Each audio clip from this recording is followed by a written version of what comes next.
श्रुतिस्मृतिपुराणानाम् आलयं करुणालयम् नमामि भगवत्पादशङ्करं लोकशङ्करम्।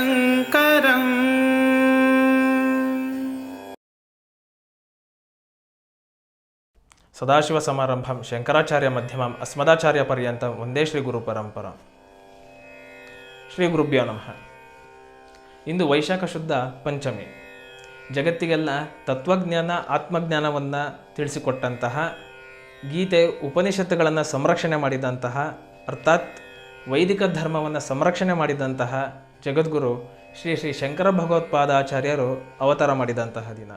ಇಂದಿಗೆ ಈ ಪ್ಲವ ಸಂವತ್ಸರಕ್ಕೆ ಅಂದರೆ 2021ನೇ ಶಂಕರ ಜಯಂತಿಗೆ ಈ ತತ್ವಶಂಕರ ಯೂಟ್ಯೂಬ್ ವಾಹಿನಿಯನ್ನು ಆರಂಭ ಮಾಡಿ 1 ವರ್ಷಗಳ ಕಾಲ ತುಂಬಿದೆ. ಅದ್ವೈತ ವಾಚಸ್ಪತಿ ಪಾವಡ ಪ್ರಕಾಶ್ ರಾವ್ ಗುರುಗಳ ಮಾರ್ಗದರ್ಶನದಿಂದ ಆರಂಭವಾದಂತಹ ಈ ಯೂಟ್ಯೂಬ್ ವಾಹಿನಿ 1 ವರ್ಷ ತುಂಬುವುದರ ಒಳಗೆ 106 ಅದ್ವೈತ ಸಿದ್ಧಾಂತಕ್ಕೆ ಸಂಬಂಧಪಟ್ಟಂತಹ ದೃಶ್ಯಾವಳಿಗಳನ್ನು ಒಳಗೊಂಡಿದೆ. ನಮಗೆ ಆಶೀರ್ವಾದ ಮಾಡಿದಂತಹ ಎಲ್ಲ ಗುರು ಹಿರಿಯರಿಗೂ ಮತ್ತು ಸಹಕಾರ ಬೆಂಬಲವನ್ನು ನೀಡಿದಂತಹ ತಮ್ಮೆಲ್ಲರಿಗೂ ಈ ಸುದಿನದಂದು ನಾವೆಲ್ಲ ಕೃತಜ್ಞತೆಗಳನ್ನು ಸಲ್ಲಿಸುವುದು ನಮ್ಮ ಆದ್ಯ ಕರ್ತವ್ಯವಾಗಿದೆ. ನಮಗೆ ಸಹಕರಿಸಿದ ತಮ್ಮೆಲ್ಲರಿಗೂ ಹೃತ್ಪೂರ್ವಕ ಪ್ರಣಾಮಗಳನ್ನು ಅರ್ಪಿಸುತ್ತಿದ್ದೇವೆ. ಇವತ್ತಿನ ಶಂಕರ ಜಯಂತಿ ಕಾರ್ಯಕ್ರಮವನ್ನು ಅದ್ವೈತ ಮಹಾಮಂಡಲದ ತಂಡ ನಿರ್ವಹಿಸುತ್ತಿದೆ. ಇವತ್ತಿನ ಈ ಕಾರ್ಯಕ್ರಮದಲ್ಲಿ ಪೂಜ್ಯರು, ಗಣ್ಯ ವ್ಯಕ್ತಿಗಳು ಭಾಗವಹಿಸುತ್ತಿದ್ದಾರೆ. ಅವರೆಲ್ಲರನ್ನ ಸ್ವಾಗತ ಕೋರಲಿಕ್ಕೆ ಅಂತ ಅದ್ವೈತ ಮಹಾಮಂಡಲದ ಕಾರ್ಯದರ್ಶಿಗಳಾದಂತಹ ಶ್ರೀಕಾಂತ್ ಋಗ್ವೇದಿಯವರು ನಮ್ಮೊಂದಿಗಿದ್ದಾರೆ. ಅವರು ಎಲ್ಲರನ್ನು ಸ್ವಾಗತ ಕೋರಲಿದ್ದಾರೆ. ಶ್ರೀ ಗುರುಭ್ಯೋ ನಮಃ.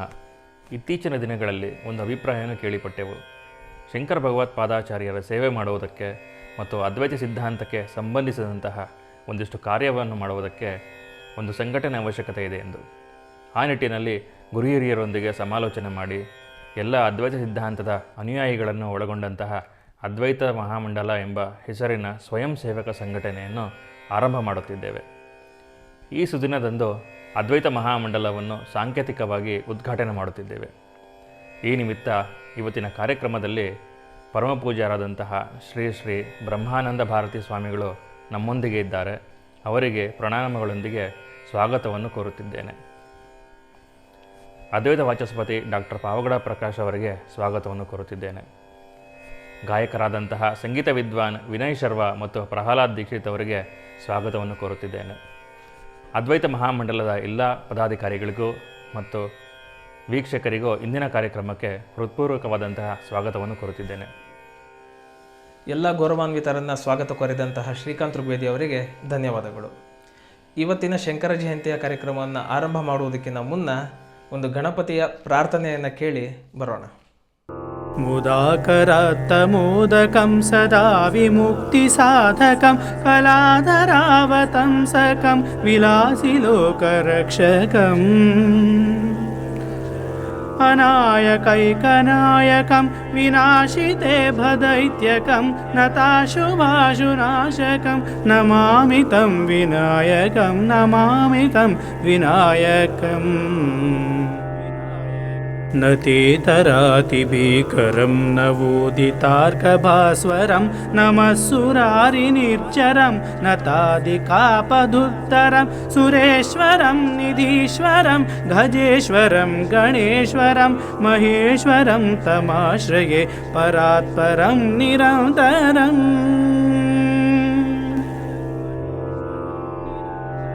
समस्तलोकशङ्करं निरस्तदैत्यकुञ्जरं दरेदरोदरं वरं वरे भवक्त्रमक्षरम्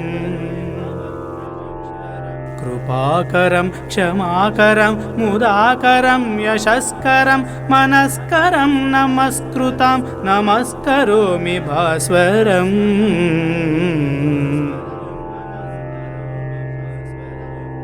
अकिञ्चनार्तिमार्जनं चिरन्तनोक्तिभाजनं पुरारिपूर्वनन्दनं सुरारिगर्वचर्वणं प्रपञ्चनाशभीषणं धनञ्जयादिभूषणं कपोलदानवारणं भजे पुराणवारणम्. भजे पुराणवारणम्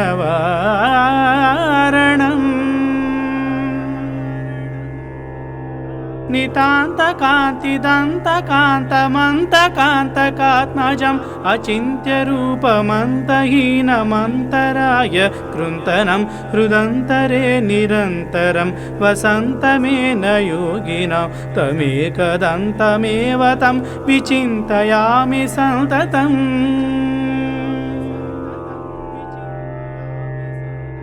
महागणेश पञ्चरत्नमादरेण योऽन्वहम् प्रजल्पति प्रभातके हृदि स्मरन् गणेश्वरम् अरोगतामदोषतां सुसाहितीं सुपुत्रताम् समाहिताय रष्टभूतिमभ्युपैति सोचिरात्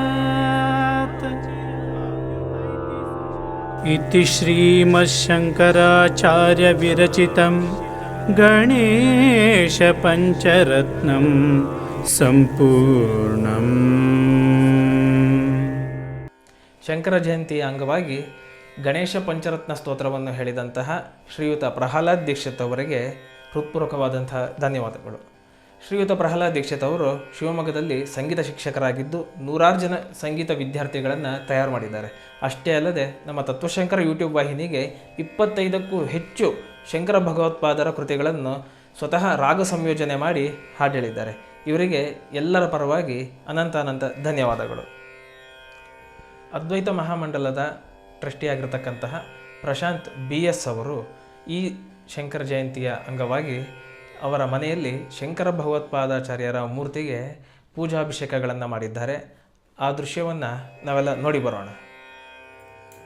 ಈಶ್ವರೋ ಗುರುರಾತ್ಮೇತಿ ಮೂರ್ತಿಭೇದ ವಿಭಾಗಿನಃ ವ್ಯೋಮವದ್ವ್ಯಾಪ್ತದೇಹಾಯ ದಕ್ಷಿಣಾಮೂರ್ತಯೇ ನಮಃ. ಗುರವೇ ಸರ್ವಲೋಕಾನಾಂ ಭಿಷಜೇ ಭವರೋಗಿಣಾಂ ನಿಧಯೇ ಸರ್ವವಿದ್ಯಾನಾಂ ದಕ್ಷಿಣಾಮೂರ್ತಯೇ ನಮಃ. ಶಂಕಾರೂಪೇಣ ಮಚ್ಚಿತ್ತಂ ಪಂಕ್ತೀಕೃತಮಭೂದ್ಯಯಾ ಕಿಂಕರೀಯಸ್ಯ ಸಾಮಾಯ ಶಂಕರಾಚಾರ್ಯಮಾಶ್ರಯೇ. ಶ್ರುತಿಸ್ಮೃತಿಪುರಾಣಾನಾಮಾಲಯಂ ಕರುಣಾಲಯಂ ನಮಾಮಿ ಭಗವತ್ಪಾದಶಂಕರಂ ಲೋಕಶಂಕರಂ. ಸದ್ಗುರುಚರಣಾರವಿಂದಪಾದುಕಾಭ್ಯಾಂ ನಮಃ. ಧ್ಯಾಯಾಮಿ ಧ್ಯಾನಪುಷ್ಪಂ ಸಮರ್ಪಯಾಮಿ.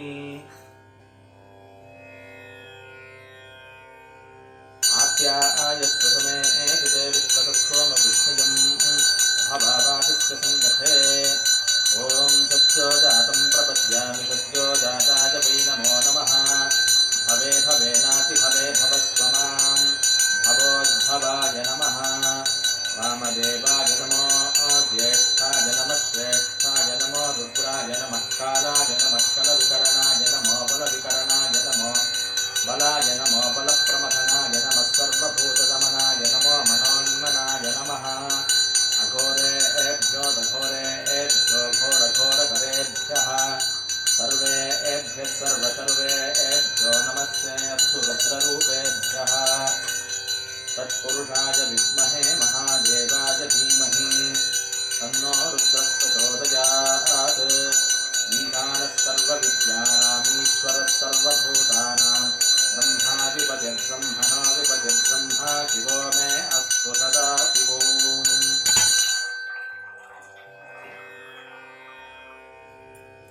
ಓಂ ಶಂಭವೇ ನಮಃ. ನಮಸ್ತೆಸ್ತು ಭಗವನ್ ವಿಶ್ವೇಶ್ವರಾಯ ಮಹಾದೇವಾಯ ತ್ರಯಂಬಕಾಯ ತ್ರಿಪುರಾಂತಕಾಯ ತ್ರಿಕಾಗ್ನಿಕಾಲಾಯ ಕಾಲಾಗ್ನಿರುದ್ರಾಯ ನೀಲಕಂಠಾಯ ಮೃತ್ಯುಂಜಯಾಯ ಸರ್ವೇಶ್ವರಾಯ ಸದಾಶಿವಾಯ ಶ್ರೀಮನ್ಮಹಾದೇವಾಯ ನಮಃ. ನಮಃ ಸೋಮಾಯ ಚ ರುದ್ರಾಯ ಚ ನಮಸ್ತಾಮ್ರಾಯ ಚ ಅರುಣಾಯ ಚ ನಮಃ ಶಂಗಾಯ ಚ ಪಶುಪತಯೇ ಚ ನಮಃ ಉಗ್ರಾಯ ಚ ಭೀಮಾಯ ಚ ನಮೋ ಅಗ್ರೇ ವಧಾಯ ಚ ದೂರೇ ವಧಾಯ ಚ ನಮೋ ಹಂತ್ರೇ ಚ ಹನೀಯಸೇ ಚ ನಮೋ ವೃಕ್ಷೇಭ್ಯೋ ಹರಿಕೇಶೇಭ್ಯೋ ನಮಸ್ತಾರಾಯ ನಮಃ ಶಂಭವೇ ಚ ಮಯೋಭವೇ ಚ ನಮಃ ಶಂಕರಾಯ ಚ ಮಯಸ್ಕರಾಯ ಚ ನಮಃ ಶಿವಾಯ ಚ ಶಿವತರಾಯ ಚ ನಮಸ್ತೀರ್ಥ್ಯಾಯ ಚ ಕೂರ್ಯಾಯ ಚ ನಮಃ ಪಾಡ್ಯಾಯ ಚ ಬಾಡ್ಯಾಯ ಚ ನಮಃ ಪ್ರತರಣಾಯ ಚೋತ್ತರಣಾಯ ಚ ನಮಃ ಆತಾಡ್ಯಾಯ ಚ ಲಾಡ್ಯಾಯ ಚ ನಮಃ ಶುಷ್ಯಾಯ ಚ ಹೇನ್ಯಾಯ ಚ ನಮಃ ಸಿಕಟ್ಯಾಯ ಚ ಪ್ರವಾಹ್ಯಾಯ ಚ. श्रीश्च ते लक्ष्मीश्च पत्न्योः अहोरात्रे पार्श्वे नक्षत्राणि रूपम् अश्विनौ व्यात्तम् इष्टं मनिषाण अमुं मनिषाण सर्वं मनिषाण तच्छंयोरावृणीमहे गातुं यज्ञाय गातुं यज्ञपतये दैवी स्वस्तिरस्तु नः स्वस्तिर्मानुषेभ्यः ऊर्ध्वं जिगातु भेषजं शन्नो अस्तु द्विपदे शञ्चतुष्पदे ॐ शान्तिः शान्तिः शान्तिः।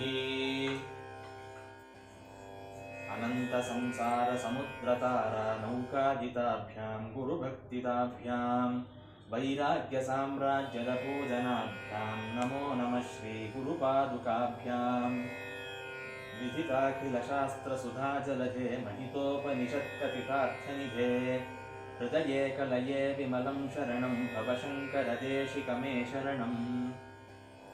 ॐ भवादिदेवाय नमः ॐ शर्वादिदेवाय नमः ॐ ईशानादिदेवाय नमः ॐ पशुपतेर्देवाय नमः ॐ रुद्रादिदेवाय नमः ॐ उग्रादिदेवाय नमः ॐ भीमादिदेवाय नमः ॐ महतो देवाय नमः ॐ केशवाय नमः ॐ नारायणाय नमः ॐ माधवाय नमः ॐ गोविन्दाय नमः ॐ विष्णवे नमः ॐ मधुसूदनाय नमः ॐ त्रिविक्रमाय नमः ॐ वामनाय नमः ॐ श्रीधराय नमः ॐ ऋषिकेशाय नमः ॐ पद्मनाभाय नमः ॐ दामोदराय नमः ॐ सङ्कर्षणाय नमः ॐ वासुदेवाय नमः ॐ प्रद्युम्नाय नमः ॐ अनिरुद्धाय नमः ॐ पुरुषोत्तमाय नमः ॐ अथोक्षजाय नमः ॐ नारसिंहाय नमः ॐ अच्युताय नमः ॐ जनार्दनाय नमः ॐ उपेन्द्राय नमः ॐ श्रीहरये नमः ॐ श्रीकृष्णाय नमः सद्गुरुचरणारविन्दपादुकाभ्यां नमः नानाविधपरिमलपत्रपुष्पाणि समर्पयामि। वनस्पतिरसोत्पन्नो गन्धाढ्यो गन्धमुत्तमः आग्नेयः सर्वदेवानां धूपोऽयं प्रतिष्ठिताम् स्वाद्यं प्रवक्तिसंयुक्तं बन्धिना योजितं मया ग्रहाणमण्डलं दीपं त्रैलोक्यं शिखरापः भक्त्या दीपं प्रयच्छामि देवाय परमात्मने पाहि मां नरकात् घोराद्विद्युज्योतिर्नमोऽस्तुते सद्गुरुचरणारविन्दपादुकाभ्यां नमः दिव्यपरिमलधूपमाघ्रापयामि हितवर्तिदीपं दर्शयामि। ॐ हिरण्यमात्रमथो पूर्णं ददाति मदस्योतानेति एकदा ब्रह्मणं पहरति एकदैवैदमान आयुश्चेदो दधाति अज्ञानतिमिरन्धस्य ज्ञानाञ्जनशलाकया चक्षुरुन्मीलितं येन तस्मै श्रीगुरवे नमः। पर्याप्या अनन्तरायाय सर्वस्वमोतिरात्समुत्तममहद्भवति सर्वस्याप्यै सर्वस्यदित्यै सर्वमेव तेनाप्नोति सर्वं जयति। सद्गुरुचरणारविन्दपादुकाभ्यां नमः भगवद्विनीराजनं दर्शयामि। राजाधिराजाय प्रसक्यसाहिने नमो वयं वै श्रवणाय कुर्महे स मे कामान् कामकामाय मह्यं कामेश्वरो वै श्रवणो दधातु कुबेराय वै श्रवणाय महाराजाय नमः। सद्गुरुचरणारविन्दपादुकाभ्यां नमः वेदोक्तमन्त्रपुष्पाणि समर्पयामि। ವಿದ್ವಾನ್ ಪ್ರಶಾಂತ್ BS ಅವರು ಮೃದಂಗ ಕಲಾವಿದರಾಗಿದ್ದು ಆಕಾಶವಾಣಿ ಮತ್ತು ದೂರದರ್ಶನದಲ್ಲಿ ಹಲವಾರು ಕಾರ್ಯಕ್ರಮಗಳನ್ನು ಕೊಟ್ಟಿರುತ್ತಾರೆ. ಅಷ್ಟೇ ಅಲ್ಲದೆ ಶೃಂಗೇರಿ ಜಗದ್ಗುರುಗಳಿಂದ ಪುರಸ್ಕೃತರು ಮತ್ತು ಕಂಚಿ ಮಠದಲ್ಲಿ ಆಸ್ಥಾನ ವಿದ್ವಾಂಸರೂ ಆಗಿರುತ್ತಾರೆ. ಇವರು ಈ ಶಂಕರ ಜಯಂತಿಯ ಅಂಗವಾಗಿ ನಾವೆಲ್ಲರಿಗೂ ನಯನ ಮನೋಹರವಾದಂತಹ ಭಗವತ್ಪಾದರ ಪೂಜೆಯನ್ನು ಮಾಡಿ ದರ್ಶನವನ್ನು ಮಾಡಿಸಿರ್ತಾರೆ. ಇವರಿಗೆ ಅನಂತ ಅನಂತ ಧನ್ಯವಾದಗಳು. ಈಗಾಗಲೇ ತಮಗೆಲ್ಲ ತಿಳಿಸಿದಂತೆ ಈ ಸುದಿನದಂದು ಅದ್ವೈತ ಮಹಾಮಂಡಲ ಉದ್ಘಾಟನೆಯಾಗುತ್ತಿದೆ. ಈ ಅದ್ವೈತ ಮಹಾಮಂಡಲವನ್ನು ಉದ್ಘಾಟನೆ ಮಾಡಲಿಕ್ಕೆ ನಮ್ಮೊಂದಿಗೆ ಪರಮಪೂಜ್ಯ ಶ್ರೀ ಶ್ರೀ ಪರಮಾನಂದ ಭಾರತಿ ಸ್ವಾಮಿಗಳಿಂದ ಸನ್ಯಾಸಾಶ್ರಮವನ್ನು ಸ್ವೀಕಾರ ಮಾಡಿದಂತಹ ಪರಮಪೂಜ್ಯ ಶ್ರೀ ಶ್ರೀ ಬ್ರಹ್ಮಾನಂದ ಭಾರತಿ ಸ್ವಾಮಿಗಳು ನಮ್ಮೊಂದಿಗಿದ್ದಾರೆ. ಅವರು ದೀಪವನ್ನು ಬೆಳಗುವುದರ ಮೂಲಕ ಈ ಸಂಸ್ಥೆಯನ್ನು ಉದ್ಘಾಟನೆ ಮಾಡಲಿದ್ದಾರೆ.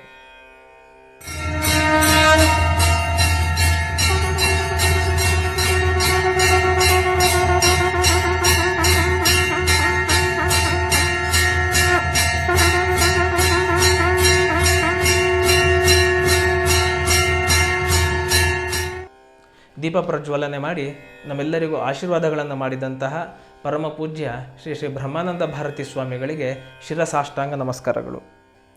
ಈ ಅದ್ವೈತ ಮಹಾಮಂಡಲದಲ್ಲಿ ಯಾರ್ಯಾರಿದ್ದಾರೆ, ಇದರ ಮುಖ್ಯ ಉದ್ದೇಶಗಳೇನು ಎನ್ನುವುದರ ಸಂಪೂರ್ಣ ಮಾಹಿತಿಯನ್ನು ಕೊಡಲಿಕ್ಕೆ ನಮ್ಮ ಜೊತೆ ಅದ್ವೈತ ಮಹಾಮಂಡಲದ ಉಪಾಧ್ಯಕ್ಷರಾದಂತಹ ಸತೀಶ್ GS ಅವರು ನಮ್ಮೊಂದಿಗಿದ್ದಾರೆ. ಶ್ರೀಯುತ ಸತೀಶ್ GS ಅವರು 16 ವರ್ಷಗಳ ಕಾಲ ಖಾಸಗಿ ಕಂಪನಿಗಳಲ್ಲಿ ಸೀನಿಯರ್ ಮ್ಯಾನೇಜರ್ ಆಗಿ ಕೆಲಸ ಮಾಡಿದ್ದು ಈಗ ಸದ್ಯಕ್ಕೆ ನಿವೃತ್ತಿಯನ್ನು ಹೊಂದಿದ್ದಾರೆ. ನಿವೃತ್ತಿಯಾಗಿದ್ದರೂ ಮನೆಯಲ್ಲಿ ಸಂಸ್ಕೃತವನ್ನು ಅಭ್ಯಾಸ ಮಾಡುತ್ತಿರುತ್ತಾರೆ, ಉಪನಿಷತ್ತುಗಳನ್ನು ಅಧ್ಯಯನ ಮಾಡಿರುತ್ತಾರೆ. ಬನ್ನಿ ಸತೀಶ್ GS ಅವರಿಂದ ಅದ್ವೈತ ಮಹಾಮಂಡಲದ ಬಗ್ಗೆ ತಿಳಿದುಕೊಳ್ಳೋಣ. ಶಂಕರಂ ಶಂಕರಾಚಾರ್ಯಂ ಕೇಶವಂ ಬಾದರಾಯಣಂ ಸೂತ್ರಭಾಷ್ಯಕೃತೌ ವಂದೇ ಭಗವಂತೌ ಪುನಃ ಪುನಃ ಶ್ರುತಿಸ್ಮೃತಿಪುರಾಣಾನಾಂ ಆಲಯಂ ಕರುಣಾಲಯಂ ನಮಾಮಿ ಭಗವತ್ಪಾದಂ ಶಂಕರಂ ಲೋಕಶಂಕರಂ. ಎಲ್ಲ ಅದ್ವೈತ ಪೋಷಕ ಬಾಂಧವರಿಗೆ, ಸಹೃದಯರಿಗೆ ಹೃತ್ಪೂರ್ವಕವಾದ ನಮಸ್ಕಾರಗಳು. ಅದ್ವೈತ ಮಹಾಮಂಡಲದ ಸಂಕ್ಷಿಪ್ತ ಪರಿಚಯ ಮಾಡಿಕೊಡುವ ಜವಾಬ್ದಾರಿ ನನಗೆ ಒದಗಿದೆ. ಅದರ ಸಲುವಾಗಿ ಒಂದೆರಡು ಮಾತುಗಳನ್ನು ಅರ್ಪಿಸುತ್ತೇನೆ.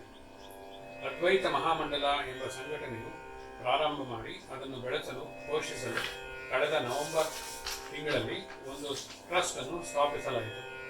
ಹಾಗಾಗಿ ನಾವುಗಳು ಸಂಘಟಿತರಾಗಲು 10 ಗಣ್ಯರು, ಸಾಮಾಜಿಕ ಕಾಳಜಿ ಉಳ್ಳವರು, ಮಹನೀಯರು ಜೊತೆಯಾದರು. ಬಹುಮುಖ್ಯವಾಗಿ ದೇಶದಲ್ಲೇ ಪ್ರಸಿದ್ಧರಾದ ಅದ್ವೈತ ಉಪನ್ಯಾಸಕರು, ಪ್ರಚಾರಕರು ಆದ ಶ್ರೀಮಾನ್ ಡಾಕ್ಟರ್ ಪಾವಗಡ ಪ್ರಕಾಶ್ ರಾವ್ ಅವರು ಈ ಟ್ರಸ್ಟ್ಗೆ ಅಧ್ಯಕ್ಷರಾಗಿರುವುದು ನಮಗೆ ಮಾರ್ಗದರ್ಶನ ಮಾಡಲು ಒಪ್ಪಿರುವುದು ಹೆಮ್ಮೆಯ ವಿಷಯ.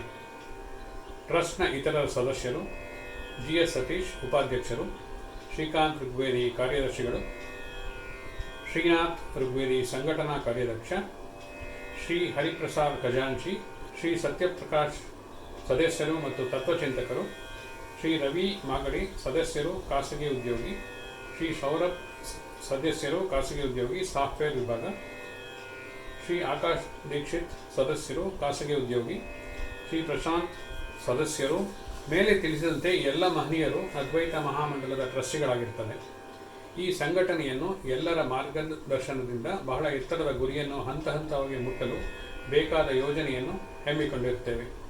ಸ್ಥೂಲವಾಗಿ ಅದ್ವೈತ ಮಹಾಮಂಡಲದ ಮುಖ್ಯ ಕಾರ್ಯವು ಅದ್ವೈತ ಪ್ರಚಾರವನ್ನು ಭಗವತ್ಪಾದ ಶ್ರೀ ಶಂಕರರ ಉನ್ನತರ ಮೇರು ದರ್ಶನದ ಮೂಲಕ ಪ್ರಚುರಪಡಿಸಿರುವ ಹಾಗೂ ಎಲ್ಲ ಕೃತಿಗಳನ್ನು ಸರಳವಾದ ದೇಶೀಯ ಭಾಷೆಯ ಮೂಲಕ ಸಾಮಾನ್ಯ ಜನರಿಗೆ ಅರ್ಥವಾಗುವ ರೀತಿಯಲ್ಲಿ ತಿಳಿಸಿಕೊಡುವುದೇ ಆಗಿದೆ.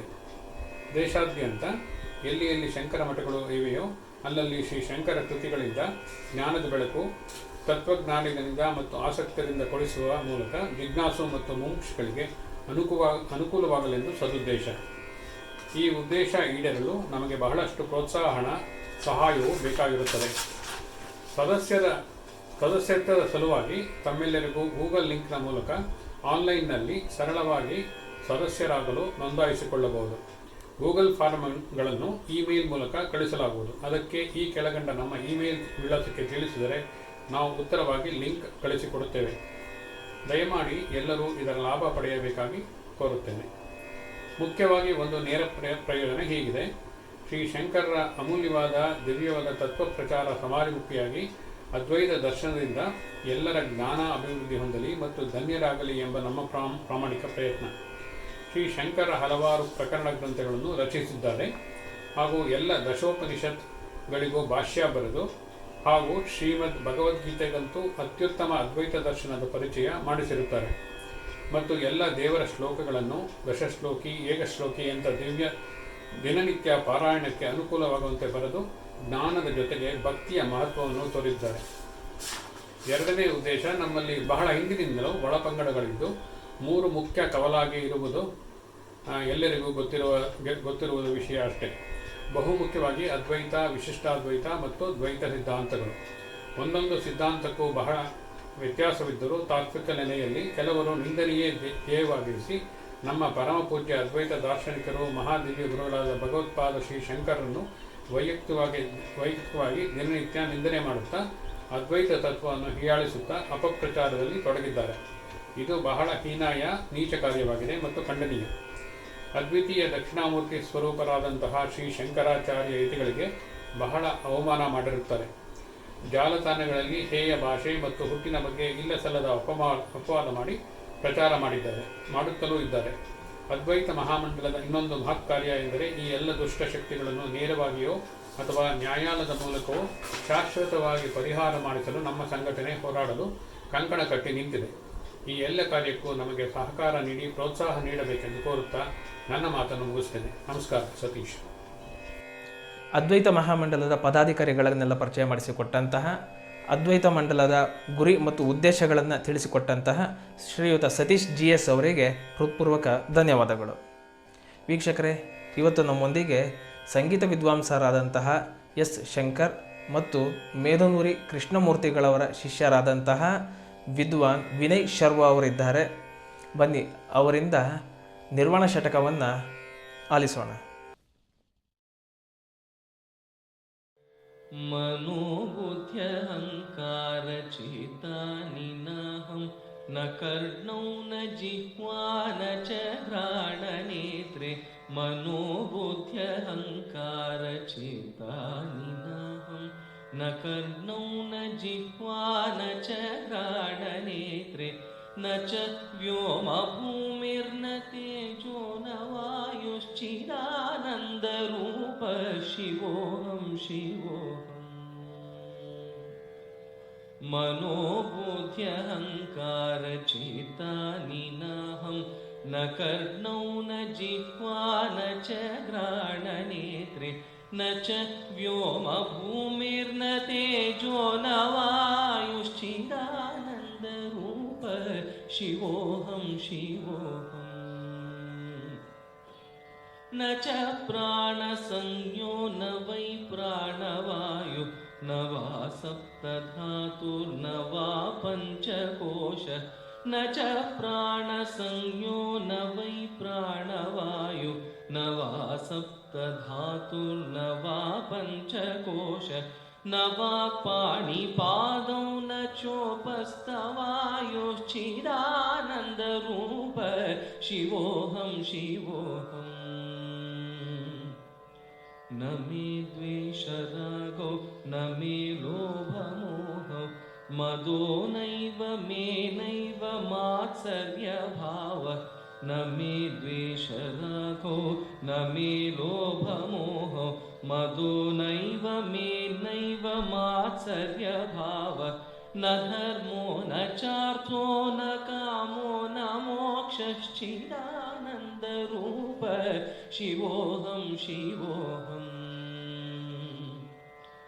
न पुण्यं न पापं न सौख्यं न दुःखं न मन्त्रो न तीर्थं न वेदा न यज्ञ न पुण्यं न पापं न सौख्यं न दुःखं न मन्त्रो न तीर्थं न वेदा न यज्ञ अहं भोजनं नैव भोजं न भोक्ता चिदानन्दरूप शिवोऽहं शिवोऽहम्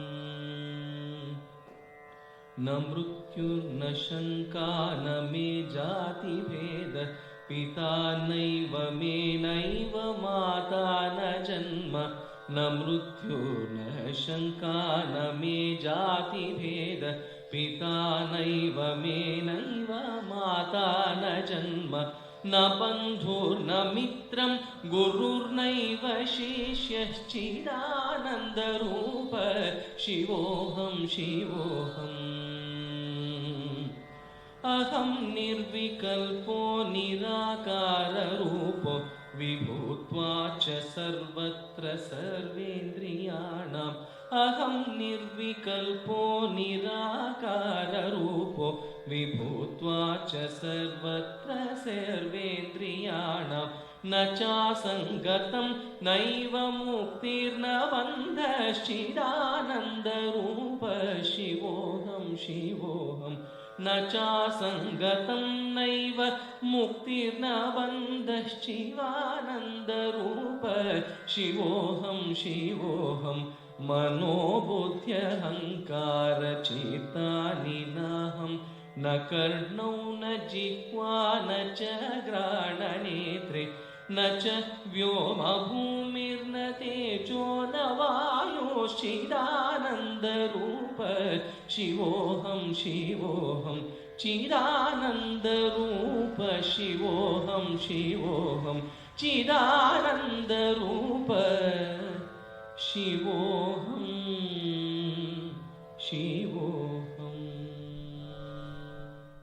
ನಿರ್ವಾಣ ಷಟಕವನ್ನು ಬಹಳ ಅದ್ಭುತವಾಗಿ ಹಾಡಿದಂತಹ ಶ್ರೀಯುತ ವಿನಯ್ ಶರ್ವ ಅವರಿಗೆ ಅದ್ವೈತ ಮಹಾಮಂಡಲದಿಂದ ಹೃತ್ಪೂರ್ವಕ ಧನ್ಯವಾದಗಳು.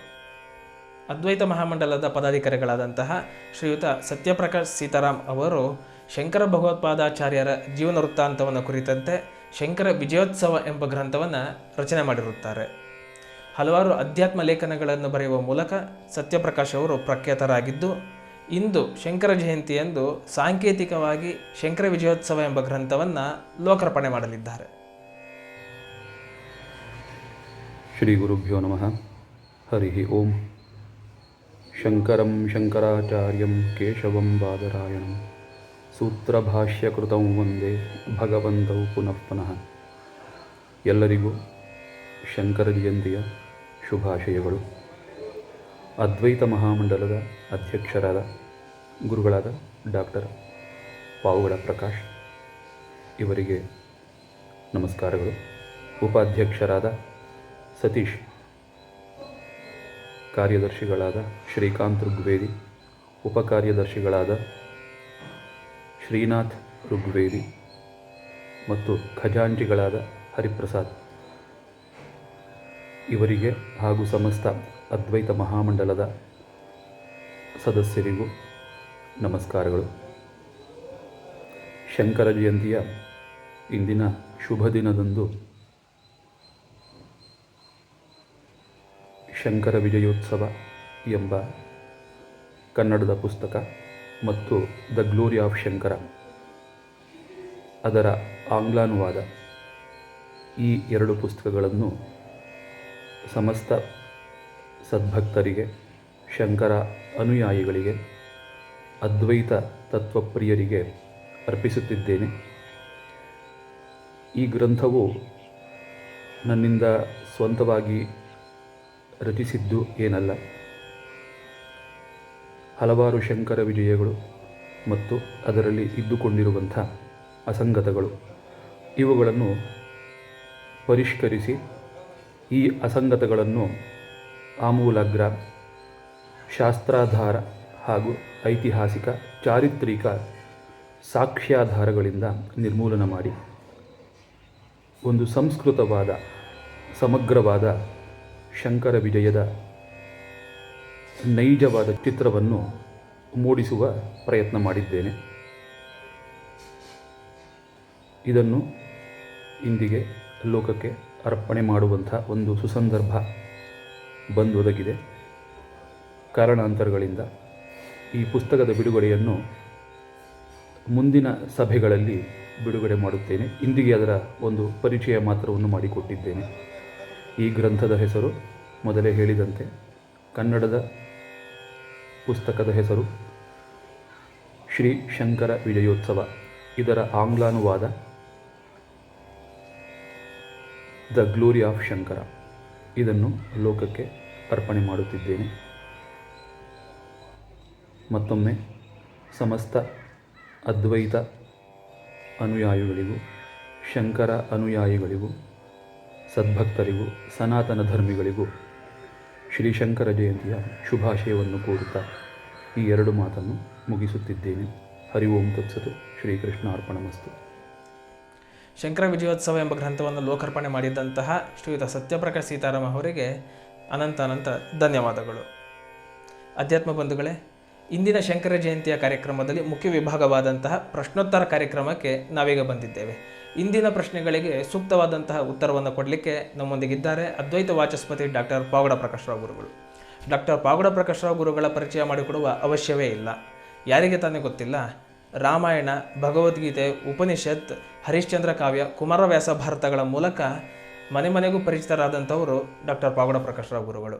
ಅಷ್ಟೇ ಅಲ್ಲದೆ ಈಗ ಯೂಟ್ಯೂಬ್ ವಾಹಿನಿಯಲ್ಲಿ ಸತ್ಯದರ್ಶನ ಭಾಗ 2 ಎಂಬ ಕಾರ್ಯಕ್ರಮದ ಮೂಲಕ ಹಲವಾರು ಪ್ರಶ್ನೆಗಳಿಗೆ ಉತ್ತರಗಳನ್ನು ನೀಡುತ್ತಿದ್ದಾರೆ ಮತ್ತು ಮಹಾಭಾರತವನ್ನು ಸುದೀರ್ಘವಾಗಿ ಎಳೆಯಾಗಿ ಉಪನ್ಯಾಸಗಳನ್ನು ನೀಡುತ್ತಿದ್ದಾರೆ. ಅಷ್ಟೇ ಅಲ್ಲದೆ ನಮ್ಮ ತತ್ವಶಂಕರ ಯೂಟ್ಯೂಬ್ ವಾಹಿನಿಯಲ್ಲಿ ಶಂಕರ ದರ್ಶನ ಎಂಬ ಶೀರ್ಷಿಕೆಯಲ್ಲಿ ಶಂಕರ ಭಗವತ್ಪಾದರ ಜೀವನ ಚರಿತ್ರೆಯನ್ನು ಸುವಿವರವಾಗಿ ಸುಲೀಲವಾಗಿ ಹೇಳುತ್ತಿದ್ದಾರೆ. ಬನ್ನಿ ಇಂದಿನ ಪ್ರಶ್ನೆಗಳಿಗೆ ಅದ್ವೈತ ವಾಚಸ್ಪತಿ ಡಾಕ್ಟರ್ ಪಾವಗಡ ಪ್ರಕಾಶರಾವ್ ಗುರುಗಳಿಂದ ಉತ್ತರವನ್ನು ಕೇಳಿ ಪಡೆಯೋಣ.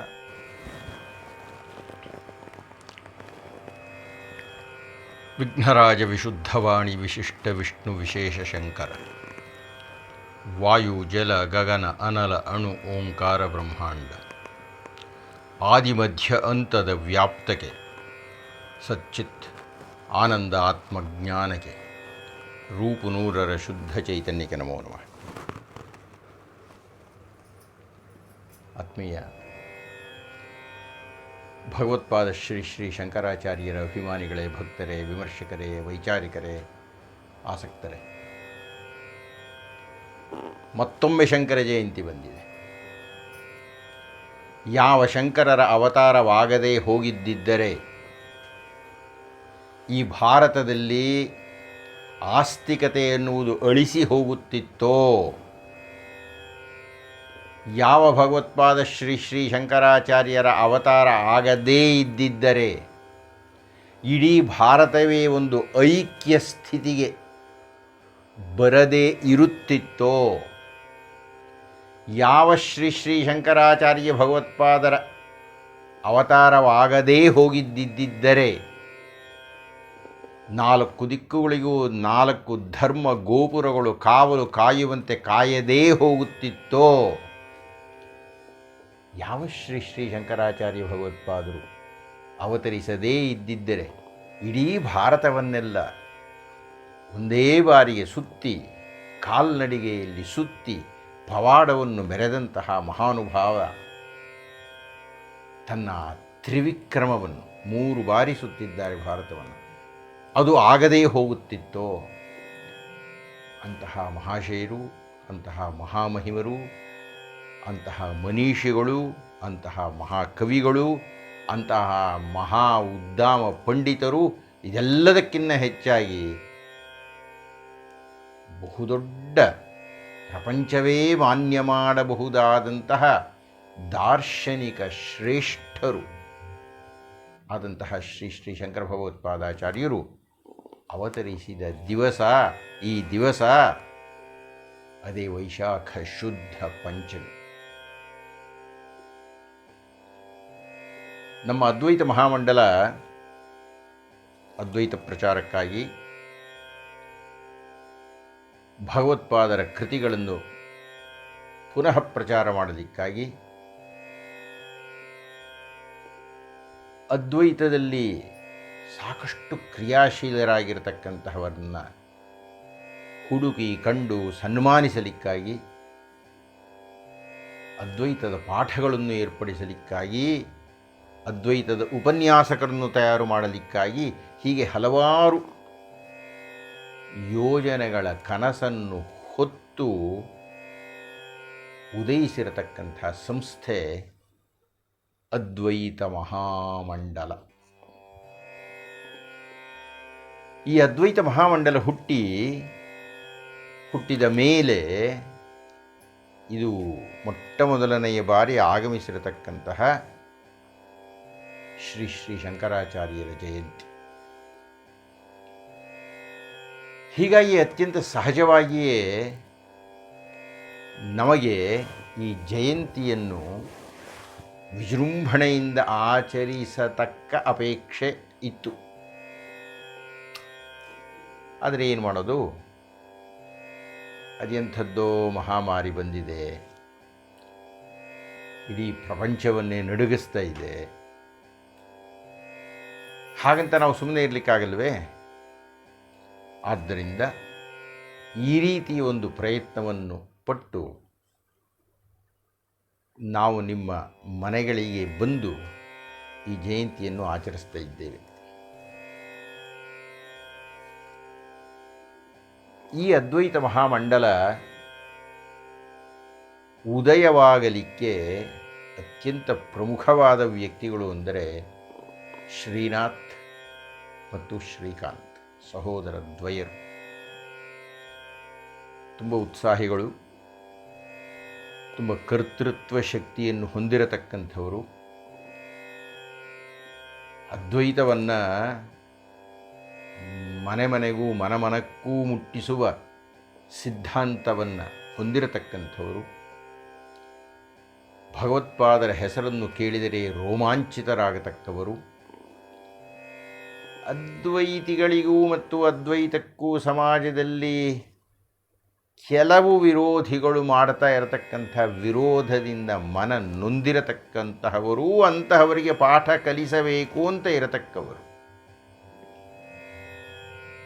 ಅವರ ಜೊತೆಗೆ ಸನ್ಮಾನ್ಯ ಸತೀಶ್ ಅವರು, ಸನ್ಮಾನ್ಯ ಸತ್ಯಪ್ರಕಾಶ್ ಅವರು, ಸನ್ಮಾನ್ಯ ಹರಿಪ್ರಸಾದರು, ಸನ್ಮಾನ್ಯ ರವಿಯವರು, ಸನ್ಮಾನ್ಯ ಆಕಾಶ್ ಅವರು, ಸನ್ಮಾನ್ಯ ಸೌರಭ್ ಅವರು ಹಾಗೂ ಸನ್ಮಾನ್ಯ ಪ್ರಶಾಂತ್ ಅವರು, ಇಷ್ಟೂ ಮಂದಿ ಸೇರಿ ಅದ್ವೈತ ಮಹಾಮಂಡಲದ ಉಗಮಕ್ಕೆ ಕಾರಣರಾಗಿದ್ದಾರೆ.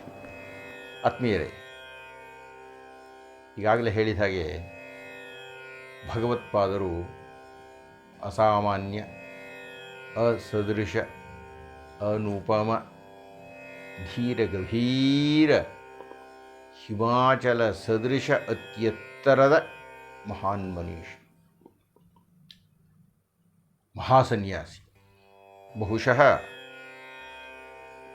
ಪ್ರಪಂಚದ ಇತಿಹಾಸದಲ್ಲಿ, ಇನ್ನೂ ಸ್ಪಷ್ಟವಾಗಿ ಹೇಳಬೇಕಾಗಿದ್ದರೆ ಪ್ರಪಂಚದ ತಾತ್ವಿಕ ಅಭಿಜ್ಞರ ಒಂದು ಹಿನ್ನೆಲೆಯಲ್ಲಿ ಹೇಳಬೇಕಾಗಿದ್ದರೆ ಭಗವತ್ಪಾದ ಶ್ರೀ ಶ್ರೀ ಶಂಕರಾಚಾರ್ಯರಿಗೆ ಸಮಾನವಾದಂತಹ ಮತ್ತೊಬ್ಬ ಸನ್ಯಾಸಿ ಹುಟ್ಟಲೇ ಇಲ್ಲ, ಅವರಿಗೆ ಹಿಂದೆ ಹುಟ್ಟಿರಲೂ ಇಲ್ಲ. ಹೀಗಾಗಿ ತತ್ವಾಕಾಶದಲ್ಲಿ ಪ್ರಜ್ವಲಿಸ್ತಾ ಇರತಕ್ಕಂಥ ಏಕೈಕ ಸೂರ್ಯ ಅಂದರೆ ಶ್ರೀ ಶ್ರೀ ಶಂಕರ ಭಗವತ್ಪಾದಾಚಾರ್ಯ. ಇದು ಕೇವಲ ಹೊಗಳಿಕೆಯ ಮಾತೋ ಅಥವಾ ನಾನು ಹಾಗೆ ಹೇಳುವುದರಲ್ಲಿ ಏನಾದರೂ ಸತ್ಯಾಂಶ ಉಂಟೋ ಅಂತ ಯಾರಾದರೂ ಕೇಳಿದರೆ ನಾನೊಂದು 2-3 ಅಂಶಗಳನ್ನು ಹೇಳ್ತೀನಿ. ಈ ಅಂಶಗಳಿಗೆ ಸಮಾನವಾದ ಮತ್ತೊಬ್ಬ ಸನ್ಯಾಸಿ ಯಾರಿದ್ದಾರೆ?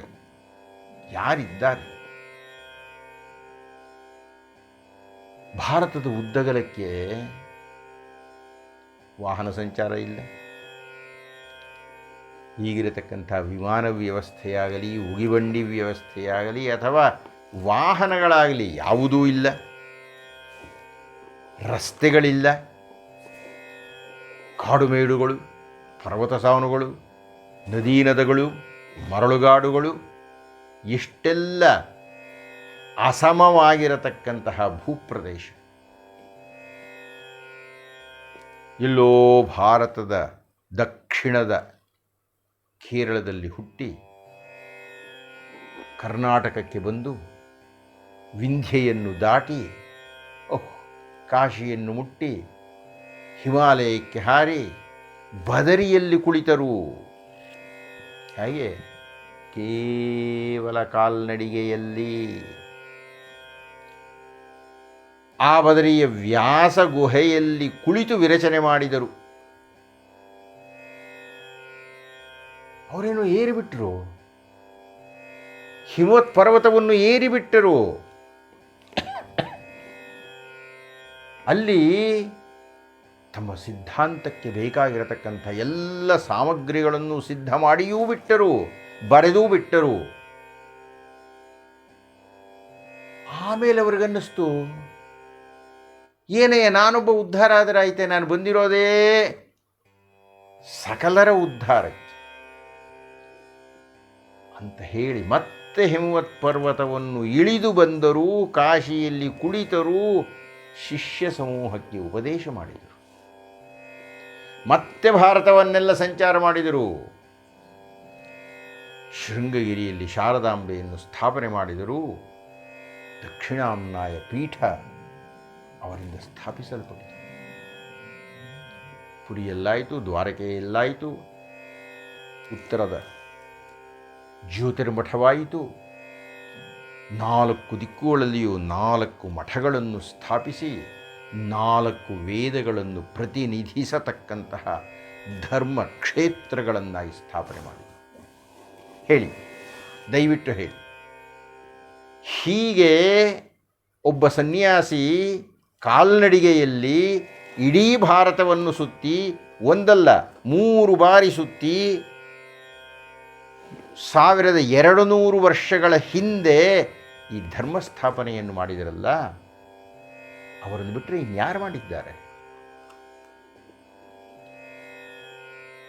ಇನ್ನೊಂದು ಎರಡನೆಯ ಅಂಶವನ್ನು ಗಮನಿಸಿ. ಅಲ್ಲಿಯ ತನಕ ನಮಗೆ ಮೋಕ್ಷ ಅಂದ್ರೇನು, ಆ ಮೋಕ್ಷಕ್ಕೆ ಹೋಗತಕ್ಕಂಥ ಪಥ ಯಾವುದು, ಅದಕ್ಕೇನಾದರೂ ಆಧಾರಗಳಿದೆಯೇ, ಅದಕ್ಕೇನಾದರೂ ಚಿಂತನೆಗಳಿದೆಯೇ, ಪಾಠಗಳಿದೆಯೇ, ಮಾರ್ಗದರ್ಶನವಿದೆಯೇ, ಉಪದೇಶವಿದೆಯೇ, ಬೆಳಕಿದೆಯೇ ಅಂದರೆ ಇರಲಿಲ್ಲ. ಭಾರತದ ತಾತ್ವಿಕ ಚಿಂತನೆಯಲ್ಲಿ ಮೊಟ್ಟ ಮೊದಲ ಬಾರಿಗೆ ತತ್ವ ಅಂದ್ರೇನ್ರಿ, ಆ ತತ್ವವನ್ನು ಅಧ್ಯಯನ ಮಾಡಬೇಕಾದ ಹೇಗ್ರಿ ಅಂತ ಹೇಳಿ ಪ್ರಮಾಣಬದ್ಧವಾಗಿ ಪ್ರಸ್ಥಾನ ತ್ರಯವನ್ನು ನಿರೂಪಣೆ ಮಾಡಿದರು. ಆಮೇಲೆ ಬಂದವರು ಈ ಪ್ರಸ್ಥಾನ ತ್ರಯದ ಮೇಲೆಯೇ ತಮ್ಮ ತಮ್ಮ ಭಾಷ್ಯಗಳನ್ನು ವಿರಚನೆ ಮಾಡಿದರು ಅನ್ನುವುದು ಸುಳ್ಳಲ್ಲ. ಆದರೆ ಆರಂಭ ಮಾಡಿದ್ದು ಯಾರು? ಹೀಗಾಗಿ ಪ್ರಥಮರು ಶ್ರೀ ಶ್ರೀ ಶಂಕರ ಭಗವತ್ಪಾದಾಚಾರ್ಯರು ತಾತ್ವಿಕ ಚಿಂತನೆಯನ್ನು ಅಧ್ಯಯನ ಮಾಡುವ ಪಾಠವನ್ನು ಹೇಳಿದ ಮೂಲ ಗುರುಗಳು. ಇನ್ನು ಮೂರನೆಯದಾಗಿ ಭಗವತ್ಪಾದರ ಬೃಹತ್ ಕೊಡುಗೆ ಏನು ಅಂದರೆ, ಅತ್ಯಂತ ಪ್ರಧಾನವಾದದ್ದು, ಯಾವ ರೀತಿಯಲ್ಲಿ ಅವರು ಅದ್ವೈತ ಚಿಂತನೆಯನ್ನು ಅತ್ಯಂತ ಗಂಭೀರವಾಗಿ ಚಿಂತನೆಯನ್ನು ಮಾಡಿದರೋ ಭಾಷ್ಯದ ಹಿನ್ನೆಲೆಯಲ್ಲಿ, ಬ್ರಹ್ಮಸೂತ್ರ ಭಾಷ್ಯ, ಉಪನಿಷತ್ ಭಾಷ್ಯ, ಭಗವದ್ಗೀತಾ ಭಾಷ್ಯಗಳನ್ನು ವಿರಚನೆ ಮಾಡಿ ಸ್ಥಾಪನೆ ಮಾಡಿದರೋ ಅಷ್ಟೇ ಸರಳವಾಗಿ, ಅಷ್ಟೇ ಜನಪದರಿಗಾಗಿ ಅದೆಷ್ಟು ಕೃತಿಗಳನ್ನು, ಅದೆಷ್ಟು ಸ್ತೋತ್ರಗಳನ್ನು ವಿರಚನೆ ಮಾಡಿದರೂ ಆ ಪ್ರತಿ ಸ್ತೋತ್ರದಲ್ಲಿಯೂ ಅದ್ವೈತದ ಹೊಳಹನ್ನು ತುಂಬಿದರು. ಎಂಥ ಮಹಾನ್ ಶಕ್ತರಾದರು. ಹೀಗೆ ಅವರ ಬಗ್ಗೆ ಹೇಳಿದರೆ ಬಹಳಷ್ಟು ಹೇಳಬಹುದು. ಆದರೆ ಇಂದು ಶ್ರೀ ಶ್ರೀ ಶಂಕರ ಭಗವತ್ಪಾದಾಚಾರ್ಯರ ಜಯಂತಿಯಂದು ಕನಿಷ್ಠ ಇಷ್ಟನ್ನಾದರೂ ನಾವು ಅದ್ವೈತಿಗಳಾಗಿ ನೆನಪಿಸಿಕೊಳ್ಳಬೇಕು. ನೆನಪಿಸಿಕೊಂಡು ಅವರಿಗೆ ಒಂದು ನಮಸ್ಕಾರವನ್ನು ಅರ್ಪಣೆ ಮಾಡಬೇಕು. ಅವರು ಕೊಟ್ಟಂತಹ ಸಿದ್ಧಾಂತ, ಅವರು ಕೊಟ್ಟಂತಹ ತತ್ವ, ಅವರು ತೋರಿಸಿದಂತಹ ದಾರಿ ಅದು ಕೇವಲ ಅದ್ವೈತಿಗಳಿಗೆ ಮಾತ್ರ ಅಲ್ಲ. ಅದ್ವೈತಿಗಳಿಗೆ, ಆದರೆ ಕೇವಲ ಅದ್ವೈತಿಗಳಿಗೇ ಅಲ್ಲ. ಅವರು ಇಡೀ ಪ್ರಪಂಚವನ್ನೇ ತಮ್ಮ ತೆಕ್ಕೆಗೆ ತೆಗೆದುಕೊಂಡವರು. ಯಾವುದೇ ಭೇದ ಭಾವವನ್ನು ತಿರಸ್ಕಾರ ಮಾಡಿದವರು. ಆದ್ದರಿಂದಲೇ ಅದು ಅದ್ವೈತವಾದದ್ದು. ಎರಡಿಲ್ಲಪ್ಪ, ಒಂದೇ, ಎಲ್ಲರೂ ಒಂದೇ, ನಾವೆಲ್ಲರೂ ಒಂದೇ ಅನ್ನುವ ದೃಷ್ಟಿಯನ್ನು ಸ್ಥಾಪನೆ ಮಾಡಿದವರು. ಹೀಗಾಗಿ ಶ್ರೀ ಶ್ರೀ ಶಂಕರ ಭಗವತ್ಪಾದಾಚಾರ್ಯರು ಕೇವಲ ಭಾರತೀಯರಷ್ಟೇ ಅಲ್ಲ, ಅವರು ಕೇವಲ ಏಷ್ಯಾಕ್ಕೆ ಸಂಬಂಧಪಟ್ಟವರಷ್ಟೇ ಅಲ್ಲ, ಅವರು ಇಡೀ ಪ್ರಪಂಚಕ್ಕೆ ಸಂಬಂಧಪಟ್ಟವರು, ಇಡೀ ವಿಶ್ವಕ್ಕೆ ಅನ್ವಯಿಸಿದವರು. ಆದ್ದರಿಂದಲೇ ಅವರನ್ನು ಲೋಕಶಂಕರ ಅಂತ ಕರೆದರು. ಆದ್ಮೇಲೆ ಇಂತಹ ಭಗವತ್ಪಾದ ಶ್ರೀ ಶ್ರೀ ಶಂಕರಾಚಾರ್ಯರ ಜಯಂತಿಯ ದಿವಸ ಈಗಾಗಲೇ ಹೇಳಿದಂತೆ ನಮ್ಮ ಅದ್ವೈತ ಮಹಾಮಂಡಲ ಈ ಒಂದು ಜಯಂತಿಯ ಕಾರ್ಯಕ್ರಮವನ್ನು ವಿಶೇಷವಾಗಿ ಆಚರಿಸ್ತಾ ಇದೆ. ಈ ಹಿನ್ನೆಲೆಯಲ್ಲಿ ನಮ್ಮ ಕೆಲವು ಸದಸ್ಯರು ಕೆಲವು ಪ್ರಶ್ನೆಗಳನ್ನು ಕೇಳಬೇಕು ಅಂತ ಮನಸ್ಸು ಮಾಡಿದ್ದಾರೆ. ಅವರ ಪ್ರಶ್ನೆಗಳೇನು, ಅದಕ್ಕೆ ಏನಾದರೂ ಉತ್ತರ ಹೊರಡುತ್ತೋ, ಅವರು ಕೇಳಿದ ಪ್ರಶ್ನೆಗೆ ನನ್ನ ಮಿತಿಯಲ್ಲಿ ನಾನು ಎಷ್ಟು ಉತ್ತರ ಕೊಡಬಲ್ಲೆ ಅನ್ನುವುದನ್ನು ನಾವು ನಿಮ್ಮ ಮುಂದೆ ಸಾದರಪಡಿಸಲಿದ್ದೇವೆ. ಪ್ರಶ್ನೋತ್ತರವನ್ನು ಆರಂಭ ಮಾಡೋಣವೇ? ಶ್ರುತಿಸ್ಮೃತಿ ಪುರಾಣಾನಾಂ ಆಲಯಂ ಕರುಣಾಲಯಂ ನಮಾಮಿ ಭಗವತ್ಪಾದಶಂಕರಂ ಲೋಕಶಂಕರಂ. ಸಮಸ್ತ ಸನಾತನ ಧರ್ಮೀಯರಿಗೂ ಶ್ರೀ ಶಂಕರ ಜಯಂತಿಯ ಹಾರ್ದಿಕ ಶುಭಾಶಯಗಳು. ಶ್ರೀ ಶಂಕರ ಜಯಂತಿ ಪ್ರಯುಕ್ತ ಅದ್ವೈತ ಮಹಾಮಂಡಲದ ವತಿಯಿಂದ ಏರ್ಪಡಿಸಲ್ಪಟ್ಟಿರುವ ಪ್ರಶ್ನೋತ್ತರ ಸಂವಾದ ಕಾರ್ಯಕ್ರಮದಲ್ಲಿ ಭಾಗವಹಿಸಲು ಅವಕಾಶ ಮಾಡಿಕೊಟ್ಟ ಮಹಾಮಂಡಲದ ಸದಸ್ಯರಿಗೆ ನನ್ನ ವಂದನೆಗಳು. ಅದ್ವೈತ ವಾಚಸ್ಪತಿ ವೇದ ಮಾರ್ತಾಂಡ ಡಾಕ್ಟರ್ ಪಾವಗಡ ಪ್ರಕಾಶ್ ರಾವ್ ರವರಿಗೆ ನನ್ನ ನಮಸ್ಕಾರಗಳನ್ನು ತಿಳಿಸುತ್ತಾ ನನ್ನ ಈ ಪ್ರಶ್ನೆಯನ್ನು ಕೇಳಲು ಬಯಸುತ್ತೇನೆ. ಶ್ರೀ ಶಂಕರ ಭಗವತ್ಪಾದರು ಸರ್ವಕಾಲಕ್ಕೂ ಅನ್ವಯವಾಗುವಂತೆ ನೀಡಿದ ಸಂದೇಶ ಅಥವಾ ಉಪದೇಶ ಯಾವುದು ಹಾಗೂ ಪ್ರಸ್ತುತ ಕಾಲಕ್ಕೆ ಅವರು ನೀಡಿದ ಉಪದೇಶ ಎಷ್ಟು ಪ್ರಯೋಜನಕಾರಿಯಾಗಿದೆ ಎಂಬುದನ್ನು ತಿಳಿಸಬೇಕಾಗಿ ಪ್ರಾರ್ಥನೆ. ಶಾರದೆ ಪಾಯಿಮಾಂ ಶಂಕರ ರಕ್ಷಮಾಂ. ನಮಸ್ಕಾರ. ಆಕಾಶ್, ಕೇಳ್ತಾ ಇದ್ದೀರಿ ಪ್ರಶ್ನೆ. ಭಗವತ್ಪಾದರು ಪ್ರಪಂಚಕ್ಕೆ ಕೊಟ್ಟ ಕೊಡುಗೆ, ಅವರು ಮಾಡಿದ ಉಪದೇಶ ಎಂಥದ್ದು, ಅವರು ನೀಡಿದ ಸಂದೇಶ ಯಾವುದು, ಅದು ಇಂದಿಗೆ ಪ್ರಸ್ತುತವೇ? ಅವರು ನೀಡಿದ ಸಂದೇಶದ ಸರಮಾಲೆ ಅಂದು ಇಂದು ಎಂದೆಂದಿಗೂ ಪ್ರಸ್ತುತ. ಅವರು ಕೊಟ್ಟಂತಹ ಸಂದೇಶವನ್ನು ನಾವೇನಾದರೂ ಅನುಸರಿಸಿಬಿಟ್ಟರೆ ಭಾರತ ಸ್ವರ್ಗ ಆಗಿಬಿಡುತ್ತೀರಿ.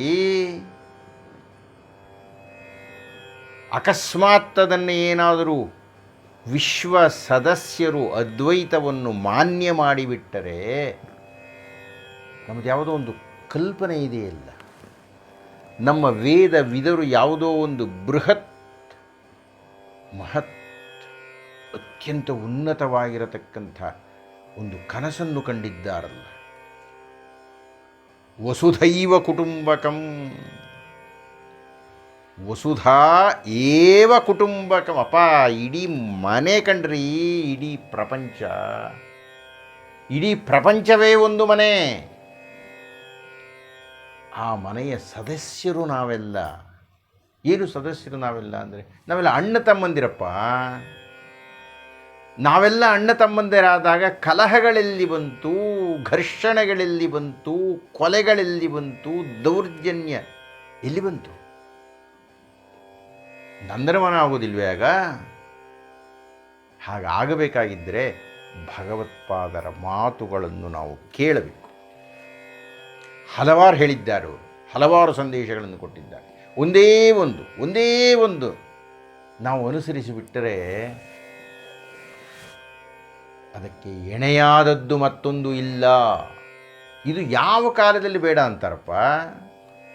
ಗಮನಿಸಿ, ದಯವಿಟ್ಟು ಗಮನಿಸಿ, ಬಹಳ ಗಂಭೀರವಾಗಿ ಗಮನಿಸಿ. ಅವರು ಹೇಳಿದಂಥ ಒಂದು ಮಾತು, ಅವರು ಉದ್ಧರಿಸಿದಂಥ ಒಂದು ಉಪನಿಷದ್ ವಾಕ್ಯ, ಆ ಒಂದು ವೇದ ಘೋಷ, ಅಹಂ ಬ್ರಹ್ಮ ಅಸ್ಮಿ, ಬಹಳ ಪ್ರಸಿದ್ಧವಾದದ್ದು ಇದು. ಬಹಳ ಜನಕ್ಕೆ ಗೊತ್ತಿರತಕ್ಕಂಥದ್ದು. ಅಹಂ ಬ್ರಹ್ಮ ಅಸ್ಮಿ, ಅಹಂ ಬ್ರಹ್ಮ ಅಸ್ಮಿ. ಏನು ಹಾಗಂದ್ರೆ,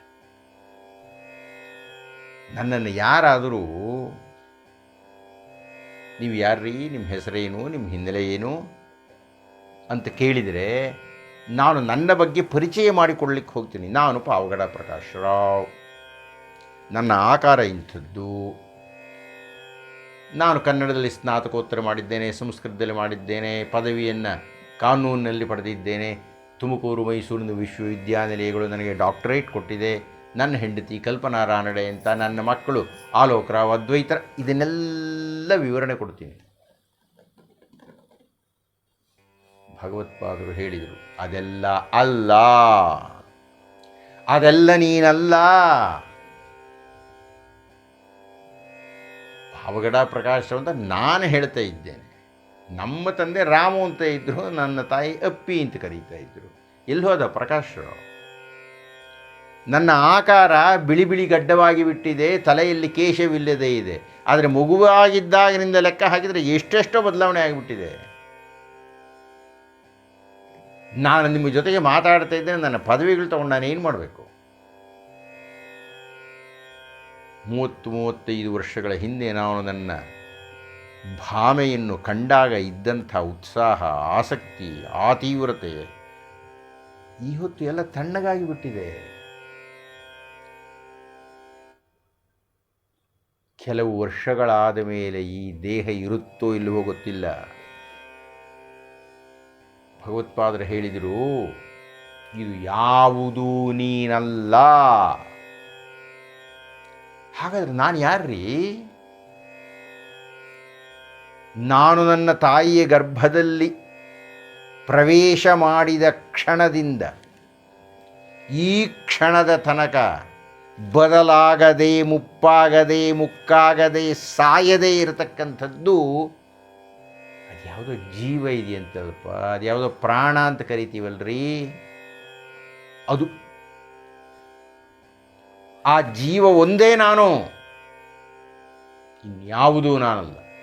ಇನ್ನೆಲ್ಲವೂ ಕ್ಷಣಿಕ. ನಾನು ಇರುವ ತನಕ ಇರತಕ್ಕದ್ದು ಪ್ರಾಣ. ಆ ಪ್ರಾಣ ಇರುವ ತನಕ ಇರತಕ್ಕವನು ನಾನು. ಆ ಪ್ರಾಣವೇ ಆತ್ಮ. ಆ ಆತ್ಮವನ್ನೇ ಅವರು ಹೇಳಿದರು ಬ್ರಹ್ಮನ್. ಅಹಂ ಬ್ರಹ್ಮ ಅಸ್ಮಿ, ನಾನು ಬ್ರಹ್ಮನ್ನಾಗಿದ್ದೇನೆ ಕಣಯ್ಯ. ಆಕಾಶ್, ನೀವು ಯಾರು? ನೀವು ಬ್ರಹ್ಮನ್, ನಾನು ಬ್ರಹ್ಮನ್, ನಮ್ಮ ಮಹಾಮಂಡಲದ ಸದಸ್ಯರೆಲ್ಲ ಬ್ರಹ್ಮನ್, ಅವರವರ ಕುಟುಂಬಗಳೆಲ್ಲ ಬ್ರಹ್ಮನ್, ನಮ್ಮ ಕರ್ನಾಟಕವೆಲ್ಲ ಬ್ರಹ್ಮನ್, ಭಾರತವೆಲ್ಲ ಬ್ರಹ್ಮನ್, ಪ್ರಪಂಚವೇ ಬ್ರಹ್ಮನ್. ಅದನ್ನೇ ನಾನು ಪ್ರಾರಂಭದಲ್ಲಿ ಹೇಳಿದ್ದು. ಸರ್ವರೂ ಬ್ರಹ್ಮವೇ ಆಗಿಬಿಟ್ಟರೆ ಸರ್ವರೂ ಸಮಾನರಾಗಲಿಲ್ವೇನ್ರಿ? ನೀವು ಅಹಂ ಬ್ರಹ್ಮಾಸ್ಮಿ ಅಂತೀರಿ, ನಾನು ಹೇಳ್ತೀನಿ, ಎಲ್ಲರೂ ಹೇಳ್ತಾರೆ ಆ ಮಾತನ್ನು. ಹೇಳಬೇಕು. ಹೇಳಿದರೆ ಭಗವತ್ಪಾದರ ಸಂದೇಶವನ್ನು ಒಪ್ಪಿದಂತೆ. ಅದು ಎಂದಿಗೆ ಪ್ರಸ್ತುತವಲ್ಲ, ಎಲ್ಲ ಕಾಲಕ್ಕೂ ಅನ್ವಯವಾಗತಕ್ಕಂಥ ಬಹುದೊಡ್ಡ ಸೂತ್ರ, ಬಹುದೊಡ್ಡ ಸಂದೇಶ. ಅಹಂ ಬ್ರಹ್ಮ ಅಸ್ಮಿ. ಇದಕ್ಕಿಂತ ದೊಡ್ಡ ಸಂದೇಶ ಎಲ್ಲಿದೆ? ದಯವಿಟ್ಟು ಗಮನಿಸಿ. ಪ್ರಪಂಚದ ಅನೇಕ ಜನಾಂಗಗಳು, ಅನೇಕ ಧರ್ಮಗಳು ಕೊಲೆ, ಸುಲಿಗೆ, ದರೋಡೆ, ಹನನ, ಅನ್ಯರನ್ನು ತುಳಿತಕ್ಕಂಥದ್ದು, ತುಂಡರಿಸತಕ್ಕದ್ದು, ಇದರ ಮೇಲೆ ಬೆಳೆದವು ಅನೇಕ.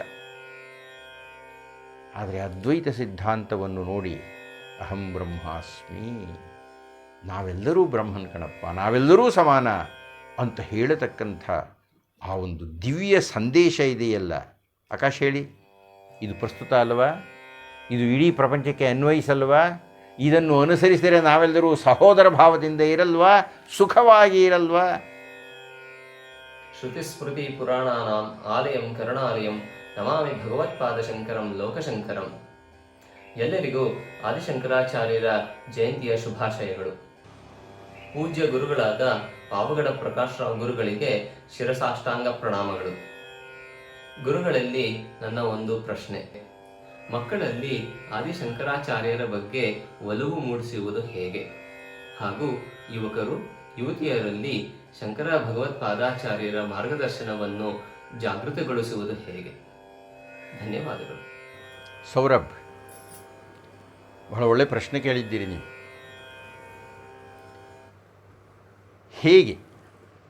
ಹೇಗೆ ನಮ್ಮ ಮಕ್ಕಳಲ್ಲಿ ಭಗವತ್ಪಾದರ ಬಗ್ಗೆ ಆಕರ್ಷಣೆಯನ್ನು ಹುಟ್ಟಿಸುವುದು ಅಥವಾ ಯುವಕ ಯುವತಿಯರಲ್ಲಿ ಅದ್ವೈತ ಚಿಂತನೆಯನ್ನು ಜಾಗೃತಗೊಳಿಸುವುದು, ಹೇಗೆ ಮಾಡಬೇಕು, ಅದನ್ನು ಹೇಗೆ ಸಾಧಿಸಬೇಕು?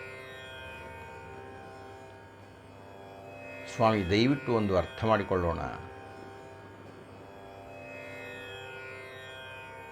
ಯಾವುದೇ ಸಮಾಜದಲ್ಲಿ, ಯಾವುದೇ ಸಂಸಾರದಲ್ಲಿ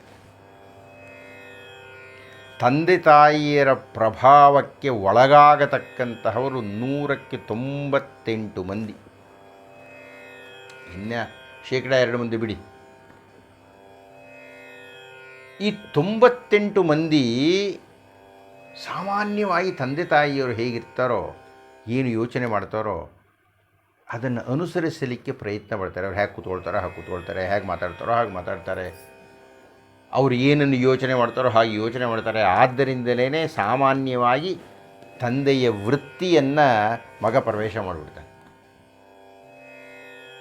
ತಾಯಿಯನ್ನು ಮಗಳು ಅನುಕರಿಸ್ತಾಳೆ, ಸಾಮಾನ್ಯವಾಗಿ ತಾಯಿ ಜೊತೆಗಿರ್ತಾಳೆ ಅಂತ. ಅಂದರೆ ನೀವು ಹೇಳ್ತಾ ಇದ್ದೀರಲ್ಲ, ಯುವಕ ಯುವತಿಯರು, ಮಕ್ಕಳು, ಇವರು ತಂದೆ ತಾಯಿಗಳ ಪ್ರಭಾವಕ್ಕೆ ಒಳಗಾಗುತ್ತಾರೆ. ಭಾಳ ಸರಳ ಅನ್ರಿ. ಅದ್ವೈತವನ್ನು ಈ 3 ಮಂದಿಗೆ ಹೇಗೆ ಮುಟ್ಟಿಸೋದು ಅಂದರೆ ಆ ತಂದೆ ತಾಯಿಗಳು ಪ್ರಭಾವ ಬೀರಬೇಕು. ತಂದೆ ತಾಯಿಗಳು ಪ್ರಭಾವ ಬೀರಬೇಕಿದ್ದರೆ ಮೊದಲು ತಂದೆ ತಾಯಿಗಳಿಗೆ ಈ ಅದ್ವೈತ ಗೊತ್ತಿರಬೇಕು. ನಮ್ಮ ಸಮಸ್ಯೆ ಆಗಿರತಕ್ಕಂಥದ್ದು ದೊಡ್ಡವರಿಗೆ ಗೊತ್ತಿಲ್ಲ, ಹಿರಿಯರೇ ಅದ್ವೈತವನ್ನು ಅಧ್ಯಯನ ಮಾಡಿಲ್ಲ. ಹಿರಿಯರಿಗೆ, ದೊಡ್ಡವರಿಗೆ, ವಯಸ್ಕರಾಗಿರತಕ್ಕವರಿಗೆ ಶ್ರೀ ಶ್ರೀ ಶಂಕರ ಭಗವತ್ಪಾದಾಚಾರ್ಯರು ನಮ್ಮ ಆಚಾರ್ಯರು ಅಂತ ಗೊತ್ತು. ಅವ್ರಿಗೆ ನಮಸ್ಕಾರ ಮಾಡ್ತೀವಿ, ಪೂಜೆ ಮಾಡ್ತೀವಿ, ಅವರ ಜಯಂತಿಯಲ್ಲಿ ಭಾಗವಹಿಸ್ತೀವಿ. ಆದರೆ ಅವ್ರು ಏನು ಹೇಳಿದ್ದಾರೆ ಗೊತ್ತಿಲ್ಲ. ಯಾಕೆ ಗೊತ್ತಿಲ್ಲ? ನಮಗೆ ಯಾರನ್ನ ನಾವು ದೊಡ್ಡವರು ಅಂದುಕೊಂಡಿದ್ದೀವಿ ಅವರು ಪರಿಚಯ ಮಾಡಿಸಿಲ್ಲ. ನಾನು 3 ದೃಶ್ಯಗಳನ್ನು ನಿಮ್ಮ ಕಣ್ಣಿನ ಮುಂದೆ ತರ್ತಾ ಇದ್ದೀನಿ. ನಾನು ಇರತಕ್ಕಂಥ ಮನೆ ಇಸ್ಲಾಂ ಧರ್ಮೀಯರ ಬಾಹುಳ್ಯದಿಂದ ಕೂಡಿರತಕ್ಕದ್ದು. ನಾನು ನೋಡ್ತೀನಿ ಪ್ರತಿ ಶುಕ್ರವಾರ ಈ ನಿಷಿದ್ಧ ಕಾಲದಲ್ಲಿಯೂ ಆ ಇಸ್ಲಾಂ ಧರ್ಮೀಯ ಹುಡುಗರು ನಮಾಜ್ ಮುಗಿಸ್ಕೊಂಡು ಬರ್ತಾರ್ರಿ. ನನ್ನ ಮನೆ ಮುಂದೆ ಹಾದು ಹೋಗ್ತಾ ಇರ್ತಾರೆ, ಮಾತಾಡ್ತಾ ಇರ್ತಾರೆ. ಅವ್ರನ್ನ ನೋಡಿದ್ರೆ ನನಗೊಂಥರ ರೋಮಾಂಚನ ಆಗುತ್ತೆ. ಪುಟ್ಟವರು ಆ ಟೋಪಿನ ಅಡ್ಡಡ್ಡ ಹಾಕ್ಕೊಂಡು, ಒಬ್ಬರೊಬ್ಬರು ಕಾಯಿ ಹಾಕ್ಕೊಂಡು ಆಗ್ತಾನೆ ಮಸೀದಿಯಿಂದ ಬರ್ತಾ ಇರ್ತಾರೆ, ಮಾತಾಡ್ಕೊಂಡು ಬರ್ತಾ ಇರ್ತಾರೆ. ಇದನ್ನು ವರ್ಷಗಳಿಂದ ನೋಡಿದ್ದೇನೆ, ನೀವು ನೋಡಿರ್ತೀರಿ. ಪುಟ್ಟ ಮಕ್ಕಳಿಂದ ಆರಂಭವಾಗಿ ಪ್ರತಿ ಶುಕ್ರವಾರ ಮುದುಕನ ತನಕ ಮುಸಲ್ಮಾನ್ ಧರ್ಮೀಯರು ತಮ್ಮ ಧಾರ್ಮಿಕ ವಿಧಿ ವಿಧಾನಗಳನ್ನು ಚಚಾ ತಪ್ಪದೆ ಅನುಸರಿಸ್ತಾರೆ, ಅನುಷ್ಠಾನಕ್ಕೆ ತರ್ತಾರೆ. ಆದ್ದರಿಂದಲೇ ಮುಸಲ್ಮಾನರಲ್ಲಿ ಅಷ್ಟೊಂದು ದೊಡ್ಡ ಸಂಘಟನೆ ಇದೆ. ನಮ್ಮಲ್ಲಿಲ್ಲ. ಯಾಕೆ ಅಂದರೆ ನಮ್ಮಲ್ಲಿ ಆ ರೀತಿಯ ಆಕರ್ಷಣೆ ಇಲ್ಲ, ಆ ರೀತಿ ನಾವು ಹೇಳಿಲ್ಲ. ನನಗೆ ನಮ್ಮಪ್ಪ ಹೇಳಿಲ್ಲ, ನಮ್ಮಪ್ಪನಿಗೆ ಅವರಪ್ಪ ಹೇಳಿಲ್ಲ, ನಾನು ನನ್ನ ಮಕ್ಕಳಿಗೆ ಹೇಳಿಲ್ಲ. ಯಾರು ಮಾಡಬೇಕಾಗಿತ್ತು ಇದನ್ನು? ಅಲ್ಲಿ ಇಸ್ಲಾಂ ಗುರುಗಳು ಕುಳಿತುಕೊಳ್ಳುತ್ತಾರೆ. ಅವರ ಪ್ರಭಾವಕ್ಕೆ ಇಸ್ಲಾಂ ಸದಸ್ಯರು ತಲೆಬಾಗ್ತಾರೆ. ನಮ್ಮಲ್ಲಿ ಹಾಗೆ ಹೇಳುವತಕ್ಕಂಥ ಮಠಾಧಿಪತಿಗಳೇ ಇಲ್ಲ.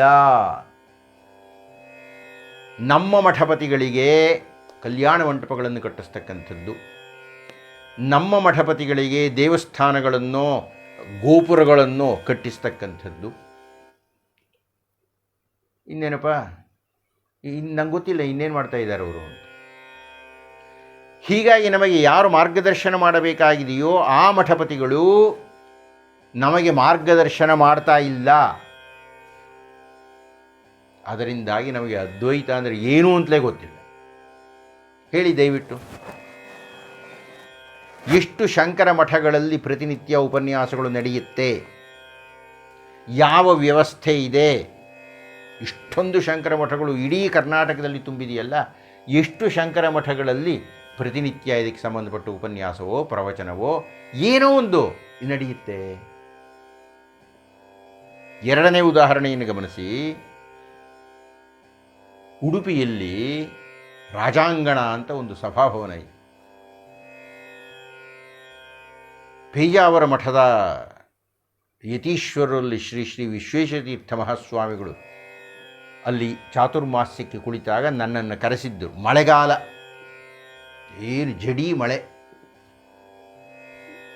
ಜನರೇ ಬರಲ್ಲ ಅಂದ್ಕೊಂಡಿದ್ದೆ. ಒಂದು 200 ಜನ ಬಂದಿದ್ದರು. ವರ್ಷದ 365 ದಿವಸವೂ ಉಪನ್ಯಾಸಗಳು ನಡೆಯುತ್ತೆ ಅಲ್ಲಿ. ಉಪನ್ಯಾಸಗಳಿಗಾಗಿ ಒಂದು ದೊಡ್ಡ ಸಭಾಭವನ. ನನಗೆ ಗೊತ್ತಿಲ್ಲ ನಮ್ಮಲ್ಲಿ ಯಾಕಿಲ್ಲ ಅಂತ, ನನಗೆ ಗೊತ್ತಿಲ್ಲ. ನಾನು ಕರ್ನಾಟಕದ ಹಲವಾರು ಶಂಕರ ಮಠಗಳಲ್ಲಿ ಉಪನ್ಯಾಸವನ್ನು ಕೊಟ್ಟಿದ್ದೀನಿ, ಇಲ್ಲ ಅಂತ ಅಲ್ಲ. ಮೈಸೂರಿನಲ್ಲಿ ಕೊಟ್ಟಿದ್ದೇನೆ, ಸಾಗರದಲ್ಲಿ ಕೊಟ್ಟಿದ್ದೇನೆ, ಶಿವಮೊಗ್ಗ ಕೊಟ್ಟಿದ್ದೀನಿ. ಆದರೆ ನನಗೆ ಗೊತ್ತಿಲ್ಲ ವರ್ಷದಲ್ಲಿ ಒಂದು 100 ಉಪನ್ಯಾಸಗಳಾದರೂ ಇರುತ್ತೋ ಇಲ್ಲವೋ ಅಂತ. ಆ 100 ಉಪನ್ಯಾಸಗಳನ್ನೊಂದು 50 ಉಪನ್ಯಾಸಗಳಾದರೂ ಭಗವತ್ಪಾದರ ಬಗ್ಗೆ ಇರುತ್ತೋ ಇಲ್ಲವೋ ನನಗೆ ಗೊತ್ತಿಲ್ಲ. ಉಪನ್ಯಾಸಗಳನ್ನು ಭಗವತ್ಪಾದರ ಬಗ್ಗೆ, ಭಗವತ್ಪಾದರ ಸಿದ್ಧಾಂತದ ಬಗ್ಗೆ, ಭಗವತ್ಪಾದರ ಪರಿಸರದ ಬಗ್ಗೆ, ಭಗವತ್ಪಾದರ ಪ್ರಭಾವದ ಬಗ್ಗೆ, ಭಗವತ್ಪಾದರ ಸಂದೇಶದ ಬಗ್ಗೆ ಕೊಡ್ರಯ್ಯ ಅಂತಂತ ಹೇಳಿದರೆ ನೆಟ್ಟಿಗೆ ಒಂದು ಸಪ್ತಾಹ ಮಾಡೋಕ್ಕೆ ಬರಲ್ಲ. ಇಡೀ ಕರ್ನಾಟಕದಲ್ಲಿ ಅದ್ವೈತದ ಪ್ರಚಾರವನ್ನು ಹಗಲಿರುಳು ಮಾಡಿರತಕ್ಕಂಥವರು ಸುಬ್ರಾಯ ಶರ್ಮ. ಇನ್ನೆಷ್ಟು ಜನರ ಹೆಸರನ್ನು ಹೇಳ್ತೀರಿ ನೀವು? ಅದ್ವೈತಕ್ಕಾಗಿಯೇ ತಮ್ಮ ಜೀವನವನ್ನು ಮುಡುಪಿಟ್ಟಿರತಕ್ಕಂಥವ್ರವರು. ಅಂಥವರ ಹೆಸರನ್ನು ಎಷ್ಟು ಜನರ ಹೆಸರನ್ನು ಹೇಳ್ತೀರಿ ನೀವು? ಇಲ್ಲ. ಹೀಗಾಗಿ ಸೌರಭ್, ನಮ್ಮಲ್ಲಿ ಚಿಕ್ಕವರ ಮೇಲೋ, ಯುವಕರ ಮೇಲೋ, ಯುವತಿಯರ ಮೇಲೋ ಅದ್ವೈತದ ಪ್ರಭಾವ ಆಗ್ತಾ ಇಲ್ಲ. ಹಾಗಾಗಬೇಕಾದ್ರೆ ಇವೆರಡೂ ಆಗಬೇಕು. ಇದರ ಜೊತೆಗೆ ನಾನು ಮತ್ತೊಂದು ಅಂಶವನ್ನು ಹೇಳಬೇಕು, ಎರಡನೆಯ ಅಂಶವಾಗಿ. ಈ ವೀರಶೈವ ಸ್ವಾಮಿಗಳನ್ನು ನೋಡಿ, ಸುತ್ತೂರು ಮಠ ಇರಲಿ ಅಥವಾ ಸಿದ್ಧಗಂಗೆ ಮಠ ಇರಲಿ, ಇಂತಹ ಮಠಗಳನ್ನು ನೀವು ನೋಡಿ, ವಿದ್ಯಾಸಂಸ್ಥೆಗಳನ್ನು ವಿಪುಲವಾಗಿ ಬೆಳೆಸಿಬಿಟ್ಟಿದ್ದಾರ್ರೀ. ಆ ವಿದ್ಯಾಸಂಸ್ಥೆಗಳಲ್ಲಿ ಪ್ರವೇಶವನ್ನು ಕೊಡುತ್ತಲೇ ತಮ್ಮ ಧರ್ಮವನ್ನು ಪ್ರಚಾರ ಮಾಡ್ತಾರೆ. ನಮ್ಮಲ್ಲದಿಲ್ಲ. ಅಯ್ಯೋ ನಮಗೆ ಯಾಕಪ್ಪ ಅದೆಲ್ಲ, ನಾವು ಧರ್ಮಕ್ಕೆ ಸಂಬಂಧಪಟ್ಟಿರೋರು. ಆಯಿತು, ಆ ಧರ್ಮ ಆದರೂ ಪ್ರಚಾರ ಮಾಡಿ. ನೀವು ಧರ್ಮವನ್ನೂ ಪ್ರಚಾರ ಮಾಡಲ್ಲ, ವಿದ್ಯಾಸಂಸ್ಥೆಗಳನ್ನೂ ನಡೆಸಲ್ಲ. ಇನ್ನು ಮೂರನೆಯದು, ಮತ್ತೆ ಮತ್ತೆ ನನಗೆ ನೆನಪಾಗತಕ್ಕಂಥದ್ದು ಸಿದ್ಧಗಂಗೆಯ ಮಠ. ಆ ಸಿದ್ಧಗಂಗೆಯ ಮಠದಲ್ಲಿ ಯಾವುದೇ ಜಾತಿಯ, ಯಾವುದೇ ಬಡ ವಿದ್ಯಾರ್ಥಿ ಉಚಿತವಾಗಿ ಊಟ, ಪಾಠ, ವಸತಿ ಎಲ್ಲ ಸಿಕ್ಬಿಡುತ್ತೆ ಅವನಿಗೆ. ನಮ್ಮಲ್ಲಿ ಯಾವುದಿದೆ ಆ ಮಠ ಅಂಥದ್ದು? ನಮ್ಮಲ್ಲಿ ಯಾವ ಅದ್ವೈತ ಪೀಠ, ಬಡವ ಅದ್ವೈತಿ ಕಣಯ್ಯ ಇವನು, ಇವನ ಶಾಲೆಗೋ, ಇವನ ಕಾಲೇಜಿಗೋ, ಇವನ ಶುಲ್ಕಕ್ಕೋ ನಾವು ಸಹಾಯ ಮಾಡಬೇಕು, ಯಾವುದಿದೆ? ಯಾವುದೂ ಇಲ್ಲ. ಸಿದ್ಧಗಂಗೆಯ ಮಠಕ್ಕೆ ಈ ದಿವಸ ಕೋಟಿ ಕೋಟಿ ಜನ ದಿನ ಬೆಳಗ್ಗೆದ್ದು ನಮಸ್ಕಾರ ಮಾಡ್ತಾರೆ. ಯಾಕೆ ಎಂದರೆ ಅವರ ಜೀವನಕ್ಕೆ ಅದು ದಾರಿಯನ್ನು ಕೊಟ್ಟಿದೆ. ನಮ್ಮಲ್ಲಿ ಇಲ್ಲ. ಒಂದನೆಯದಾಗಿ ಪ್ರಭಾವಯುತವಾಗಿರತಕ್ಕಂಥ ಉಪನ್ಯಾಸ ಗೋಷ್ಠಿಗಳು ಇಲ್ಲ. ಎರಡನೆಯದಾಗಿ ಶಾಲೆಯ ವಿದ್ಯಾಸಂಸ್ಥೆಗಳನ್ನು ನಡೆಸ್ತಕ್ಕಂಥ ಯೋಜನೆ ನಮ್ಮಲ್ಲಿಲ್ಲ. ಮೂರನೆಯದಾಗಿ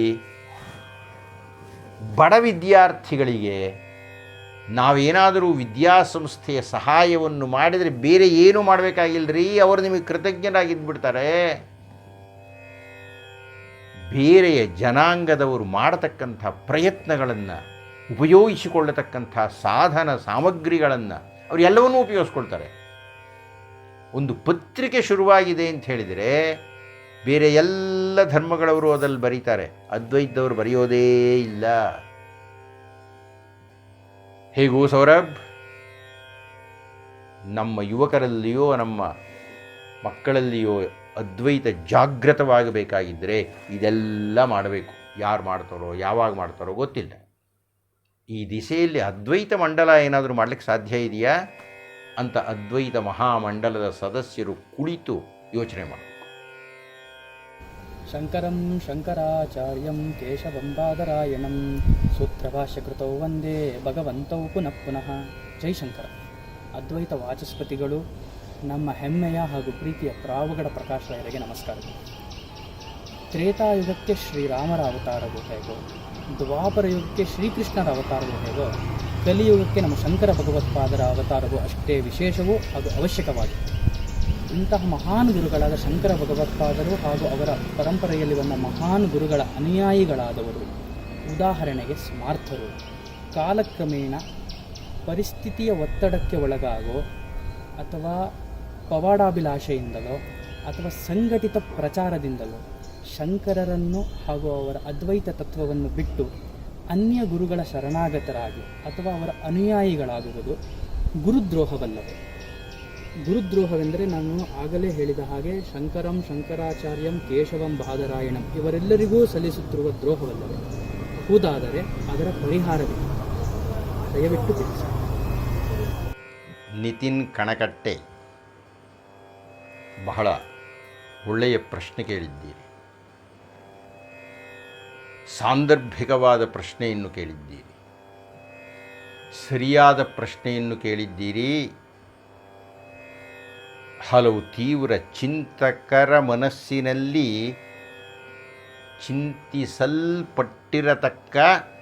ಚಿಂತಿಸ್ತಾ ಇರತಕ್ಕಂಥ ಪ್ರಶ್ನೆಯನ್ನು ಕೇಳಿದ್ದೀರಿ. ಪರಿಸ್ಥಿತಿ ಪ್ರಭಾವವೋ, ಪವಾಡವೋ ಅಥವಾ ಸಂಘಟಿತ ಪ್ರಚಾರವೋ, ಅದರ ಪ್ರಭಾವವೋ, ಇವುಗಳ ಕಾರಣದಿಂದಾಗಿ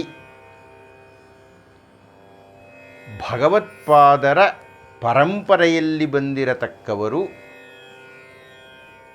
ಅನ್ಯ ಗುರುಗಳ ದಾಸರಾಗಿಬಿಟ್ಟರೆ, ಶರಣಾಗಿಬಿಟ್ಟರೆ ಗುರುದ್ರೋಹವಲ್ಲವೇ? ಖಂಡಿತ ಹೌದು, ಎರಡನೇ ಮಾತೇ ಇಲ್ಲ ಅದರಲ್ಲಿ. ನೀವು 3 ಕಾರಣಗಳನ್ನು ಕೊಟ್ಟಿದ್ದೀರಿ, ಬಹಳ ಸಮರ್ಪಕವಾಗಿ ಕೊಟ್ಟಿದ್ದೀರಿ. ಸಂಘಟಿತ ಪ್ರಯತ್ನ. ಅದ್ವೈತ ಎಷ್ಟು ವಿಸ್ತಾರವಾಗಿದೆ ಅಂತ ಹೇಳಿದರೆ, ಭಾರತದ ತಾತ್ವಿಕ ಶಾಖೆಗಳಲ್ಲಿ ಅತ್ಯಂತ ಹೆಚ್ಚಿನ ಸಂಖ್ಯೆಯ ಅನುಯಾಯಿಗಳು ಇರತಕ್ಕಂಥದ್ದು ಅದ್ವೈತಕ್ಕೆ.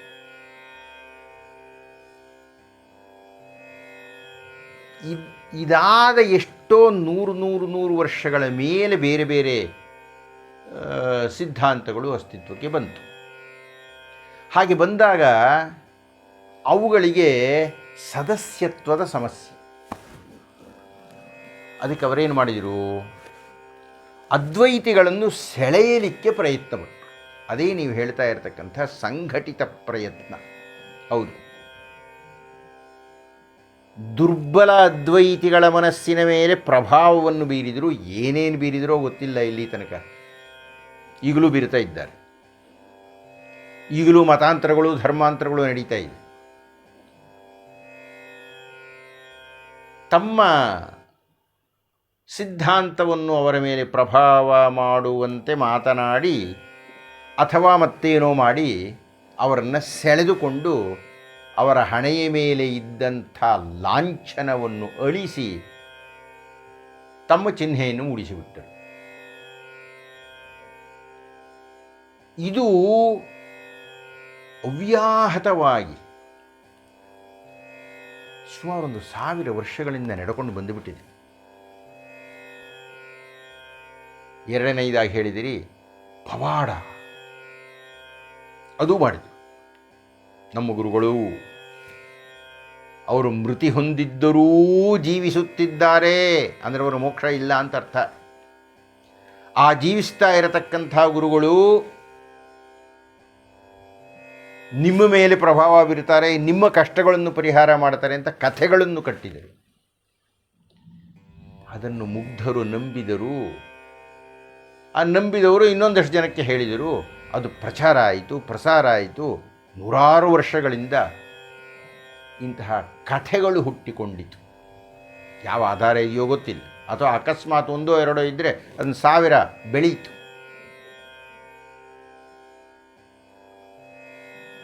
ಮೂರನೆಯದಾಗಿ ನೀವು ಹೇಳ್ತಾ ಇದ್ದೀರಿ. ಪ್ರಭಾವ ಬೀರಿದರೂ ಅತ್ಯಂತ ಸುವ್ಯವಸ್ಥಿತವಾಗಿರತಕ್ಕಂತಹ ಮತಾಂತರಗಳನ್ನು ಮಾಡಿದರು. ಅಂದರೆ ಅದ್ವೈತಿಗಳನ್ನು ಯಾವ್ಯಾವುದೋ ಪ್ರಲೋಭನೆಗೆ ಒಳಪಡಿಸಿ ಅನ್ಯ ಮಠೀಯ ಮುಖ್ಯಸ್ಥರು ತಮ್ಮ ಮತಕ್ಕೆ ಸೆಳೆದುಕೊಂಡು, ನೀವು ಬಹಳ ಸರಿಯಾಗಿ ಹೇಳಿದ್ದೀರಿ. 3 ಕಾರಣಗಳು. ಈ 3 ಕಾರಣಗಳಿಂದಲ್ಲ, 30 ಕಾರಣಗಳಿಂದ ಯಾರಾದರೂ ಅದ್ವೈತವನ್ನು ಬಿಟ್ಟು ಮತ್ತೊಂದು ಶಾಖೆಗೆ ಹೋದವರು ಶ್ರೀ ಶ್ರೀ ಶಂಕರ ಭಗವತ್ಪಾದಾಚಾರ್ಯರನ್ನು ಬಿಟ್ಟು ಮತ್ತಾರನ್ನಾದರೂ ಗುರುಗಳು ಅಂತ ಒಪ್ಪಿಕೊಂಡಿದ್ದರೆ ಅದು ಖಂಡಿತ ಗುರುದ್ರೋಹವೇ. ಎರಡನೇ ಮಾತೇ ಇಲ್ಲ ಅದರಲ್ಲಿ. ಅದು ಯಾರೇ ಆಗಲಿ ದಯವಿಟ್ಟು ಗಮನಿಸಿ. ಶ್ರೀ ಶ್ರೀ ಶಂಕರ ಭಗವತ್ಪಾದಾಚಾರ್ಯರು ಕುಮಾರಿಲ ಭಟ್ಟರ ಸಂಪರ್ಕಕ್ಕೆ ಬರ್ತಾರೆ. ಆ ಕುಮಾರಿಲ ಭಟ್ಟರು ತುಷಾಗ್ನಿಯಲ್ಲಿ ತಮ್ಮನ್ನು ಸುಟ್ಟುಕೊಳ್ತಾ ಇರ್ತಾರೆ. ಯಾಕಪ್ಪ ಅಂದರೆ ಅವರಿಗೇನೋ ಒಂದು ಸ್ವಲ್ಪ ಬೌದ್ಧರಿಂದ ಕಲಿತಿದ್ದರಂತೆ. ಬೌದ್ಧ ಗುರುಗಳಿಂದ ಕಲಿತಿದ್ದ ನಾನು ಆಮೇಲೆ ಆ ಬೌದ್ಧ ಗುರುಗಳನ್ನು ವಿರೋಧಿಸಿ ಪೂರ್ವಮೀಮಾಂಸೆಯನ್ನು ಪ್ರಚಾರ ಮಾಡಿದೆ, ಅದು ಗುರುದ್ರೋಹವಾಯಿತು, ಆದ್ದರಿಂದ ನನಗೆ ಶಿಕ್ಷೆಯಾಗಬೇಕು ಅಂತ ತುಷಾಗ್ನೆಯಲ್ಲಿ ತಮ್ಮನ್ನು ತಾವೇ ಸುಟ್ಟುಕೊಂಡರೂ ಅದು ಗುರುದ್ರೋಹ.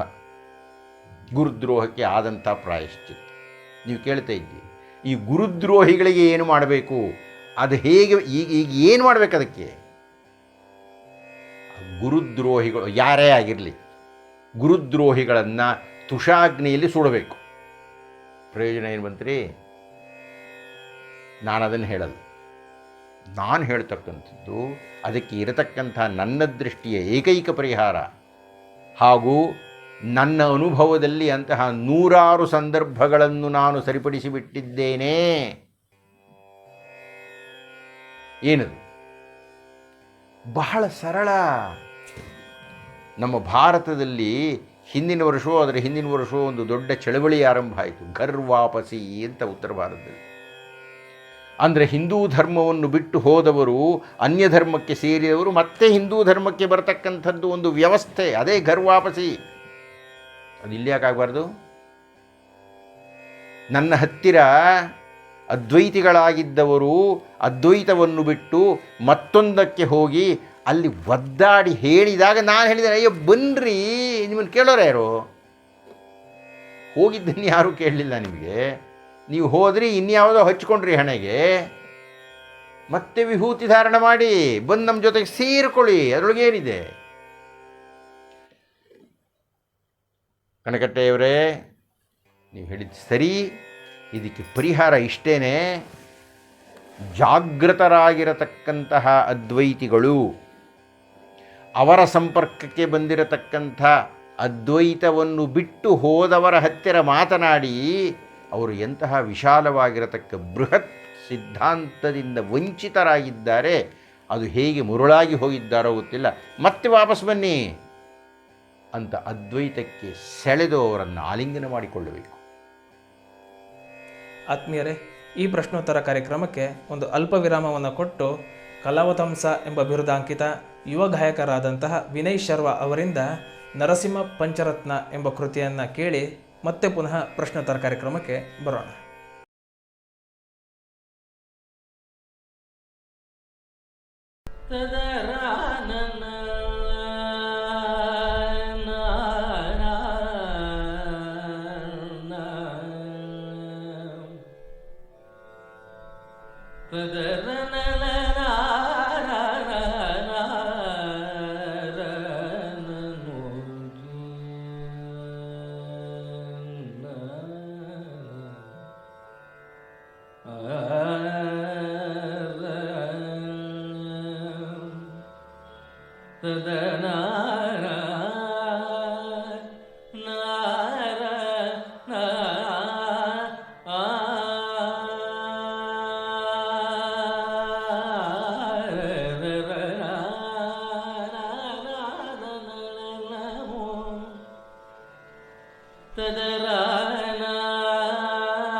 प्रभु जीव प्रियमेच्छसि चेत् नरहरि पूजां कुरु सततं प्रतिबिम्बालङ्कृति धृति कुशलो बिम्बालङ्कृति मातनुते त्वत्प्रभु जीव प्रियमेच्छसि चेत् नरहरि पूजां कुरु सततं प्रतिबिम्बा लङ्कृति धृति कुशलो बिम्बालङ्कृति मातनुते चेतो भृङ्गभ्रमसि वृथा भवमरुभूमौ विरसाय भज भज लक्ष्मी नरसिंहानक पदसरसिजमकरन्दं त्वत्प्रभु जीव प्रियमेच्छसि चेत् नरहरि पूजां कुरु सततं प्रतिबिम्बालङ्कृति धृति कुशलो बिम्बालङ्कृति मातनुते चेतो भृङ्गभ्रमसि वृथा भवमरुभूमौ विलसाय भज भज लक्ष्मी नरसिंहानक पदसरसिजमकरन्दं त्वत्प्रभु जीव प्रियमेच्छसि चेत् नरहरि पूजां कुरु सततम्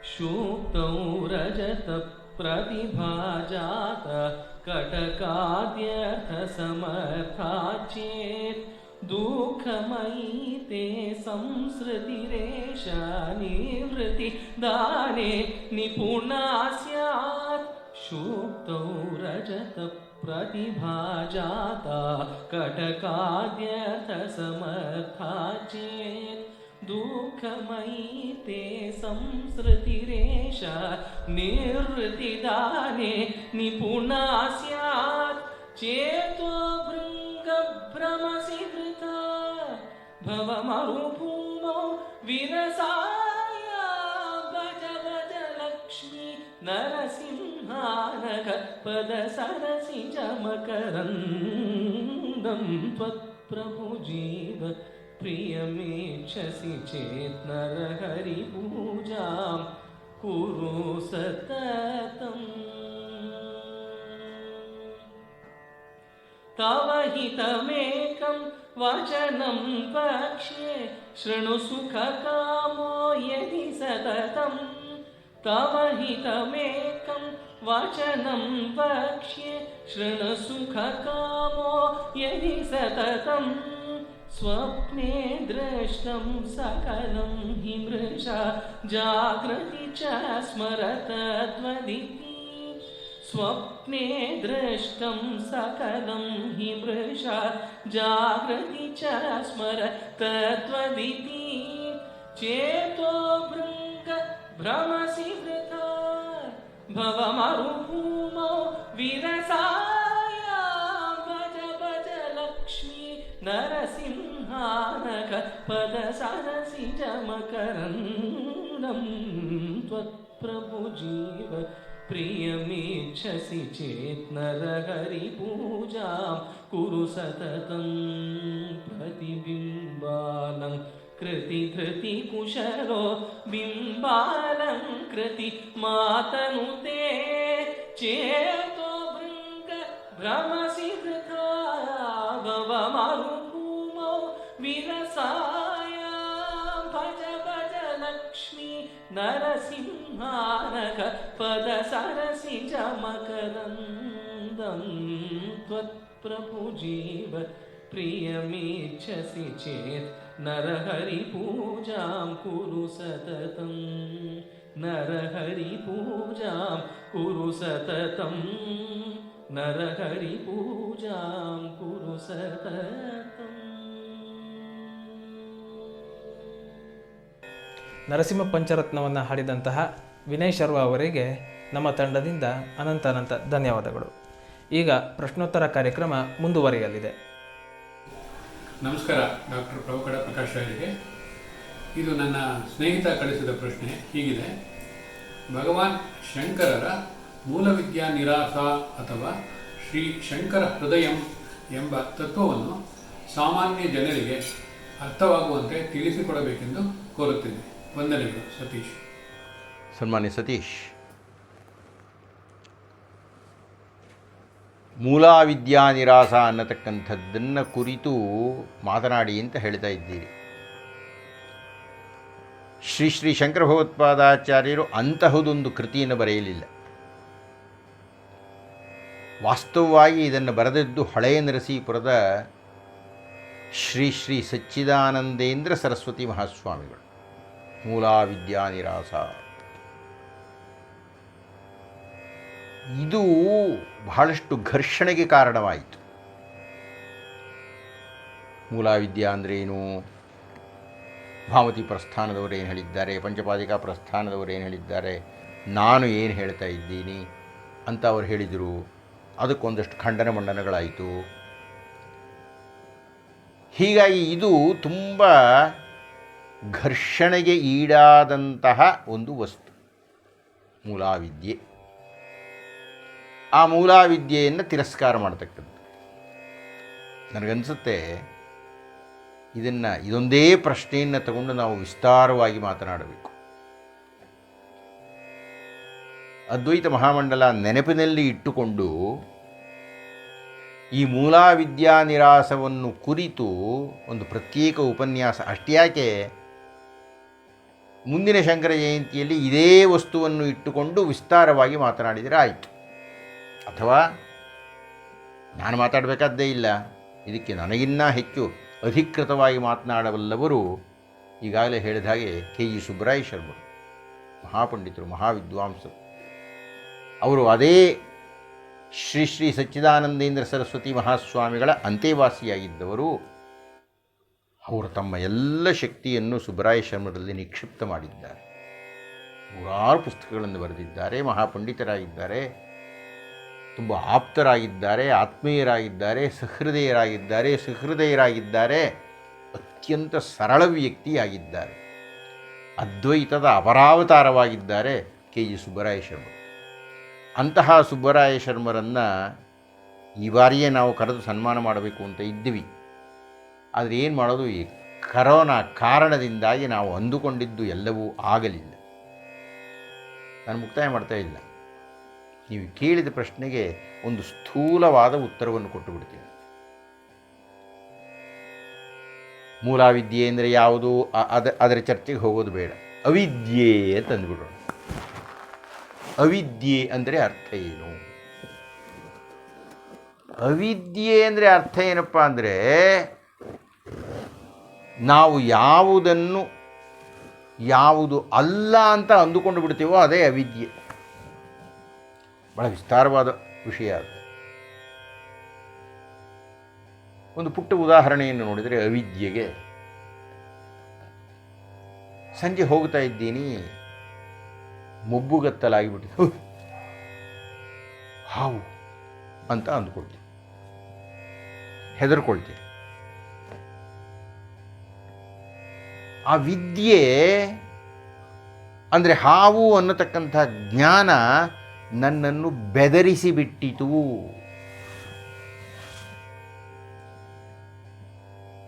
ಕೊಂಚ ಹೊತ್ತಿನಲ್ಲಿ ಗಮನ ಇಟ್ಟು ನೋಡ್ತಾ ಇದ್ದೀನಿ, ಆ ಹಾವು ಅಲ್ಲಾಡ್ತಾ ಇದೆ.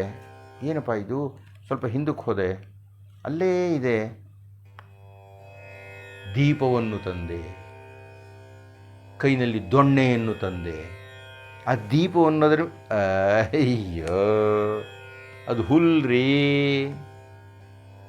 ಹುಲ್ಲಿನ ಸುರುಳಿ.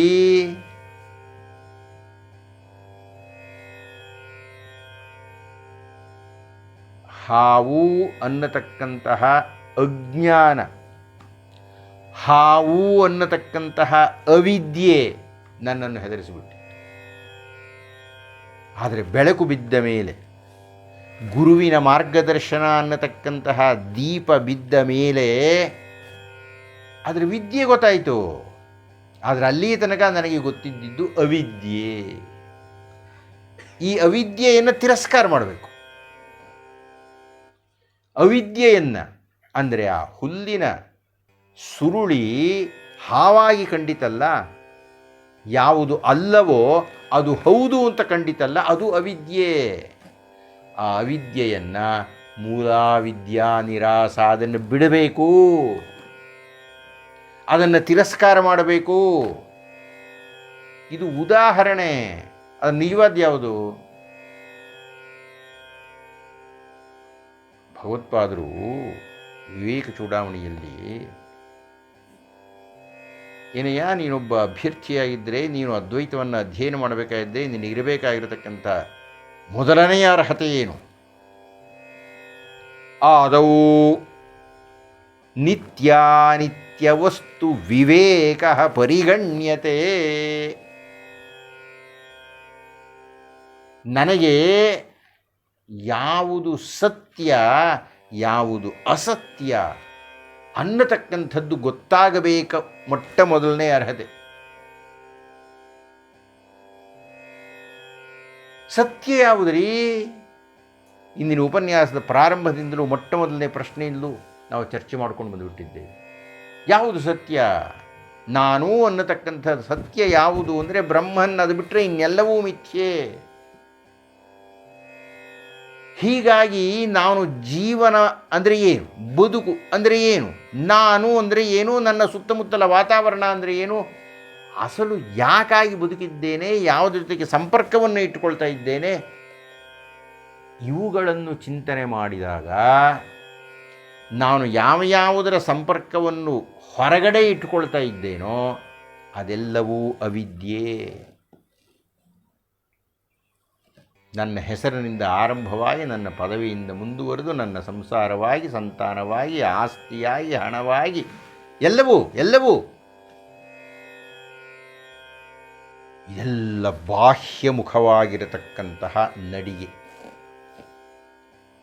ಅದೆಲ್ಲವೂ ಸತ್ಯವಲ್ಲ, ಅದು ಅನಿತ್ಯ. ಸತ್ಯವಾದದ್ದು ಯಾವುದು? ಒಳಗಡೆ ನಡೀಬೇಕು. ಆದವು ಅಂತ ಹೇಳ್ತಾ ಇದ್ದಾರೆ. ಮೊಟ್ಟ ಮೊದಲು ಇದು ಗೊತ್ತಾಗಬೇಕು. ಆದವು ನಿತ್ಯ ಅನಿತ್ಯ ವಸ್ತು ವಿವೇಕ ಪರಿಗಣ್ಯತೆ. ಅಂತರ್ಮುಖ ಪ್ರಯಾಣವನ್ನು ಮಾಡಿದಾಗ, ಆತ್ಮದರ್ಶನವಾದಾಗ, ಆ ಆತ್ಮ ಒಂದೇ ಸತ್ಯ, ಅದೇ ಬ್ರಹ್ಮನ್ನತಕ್ಕಂತಹ ನಿತ್ಯ, ಅದು ಬಿಟ್ಟು ಮಿಕ್ಕದ್ದೆಲ್ಲವೂ ಅನಿತ್ಯ ಅನ್ನತಕ್ಕಂತಹದ್ದು ನನಗೆ ಗೊತ್ತಾಗಬೇಕು ಅಂತ ಭಗವತ್ಪಾದರು ಮೊಟ್ಟ ಮೊದಲನೆಯ ನಿಯಮವನ್ನು ಹೇಳ್ತಾರೆ ವಿವೇಕ ಚೂಡಾಮಣಿಯಲ್ಲಿ. ಸತೀಶ್ ಗಮನಿಸಿ, ಮೂಲಾವಿದ್ಯಾ ನಿರಾಸ ಅಂದರೆ ಅತ್ಯಂತ ಸ್ಥೂಲವಾಗಿ ಇಷ್ಟೇ. ಅಂದರೆ ಏನು? ಅವಿದ್ಯೆ ಅನ್ನತಕ್ಕಂಥದ್ದನ್ನು ನಾನು ತಿರಸ್ಕಾರ ಮಾಡಬೇಕು. ಇದನ್ನು ಇನ್ನೂ 1 ಗಂಟೆ ವಿಸ್ತಾರವಾಗಿ ಮಾತಾಡಬಹುದು. ಅದನ್ನು ನಾನು ಈಗಾಗಲೇ ಹೇಳಿದ ಹಾಗೆ ನಮ್ಮ ಅದ್ವೈತ ಮಹಾಮಂಡಲ ಮುಂದಿನ ಶಂಕರ ಜಯಂತಿ ಸಂದರ್ಭದಲ್ಲಿ ಆ ಕಾರ್ಯಕ್ರಮವನ್ನು ಹಮ್ಮಿಕೊಳ್ತಾರೆ ಅಂತ ಭಾವಿಸ್ತೀನಿ. ಗುರುಗಳಿಗೆ ನಮಸ್ಕಾರ. ನನ್ನದೊಂದು ಪ್ರಶ್ನೆ ಇದೆ. ಚಾಂದೋಗ್ಯ ಉಪನಿಷತ್ನಲ್ಲಿ ಸತ್ಯಕಾಮ ಮತ್ತು ಗೌತಮರ ಸಂಭಾಷಣೆ ಹೇಳಬೇಕಾದ್ರೆ ಗೌತಮರು ಒಂದು ಮಾತು ಹೇಳ್ತಾರೆ, ಬ್ರಾಹ್ಮಣನಲ್ಲದವನು, ದ್ವಿಜನಲ್ಲದವನು ಈ ರೀತಿ ಮಾತಾಡೋಕ್ಕೆ ಸಾಧ್ಯನೇ ಇಲ್ಲ, ಆದ್ದರಿಂದ ನೀನು ಬ್ರಾಹ್ಮಣ ಅಂತ. ಇದನ್ನು ಬ್ರಹ್ಮಸೂತ್ರ ಭಾಷ್ಯದಲ್ಲಿ ಶಂಕರಾಚಾರ್ಯರು ಬರೆದದ್ದು, ಬ್ರಹ್ಮಸೂತ್ರ ಭಾಷ್ಯದಲ್ಲಿ ಶಂಕರಾಚಾರ್ಯರು ಶೂದ್ರರಿಗೆ ಮೋಕ್ಷ ಇಲ್ಲ ಅಥವಾ ಅಧಿಕಾರ ಇಲ್ಲ ಅಂತ ಹೇಳಿದ್ದಾರೆ ಅಂತ ಒಂದು ತುಂಬ ದೊಡ್ಡ ಮಟ್ಟದಲ್ಲಿ ಚರ್ಚೆ ಆಗಿದೆ. ಇದು ನಿಜನಾ ಅಥವಾ ಅದರ ಅರ್ಥ ಬೇರೆನಾ? ಇದನ್ನು ದಯವಿಟ್ಟು ನನಗೆ ತಿಳಿಸ್ಕೊಡ್ಬೇಕು. ರವಿ,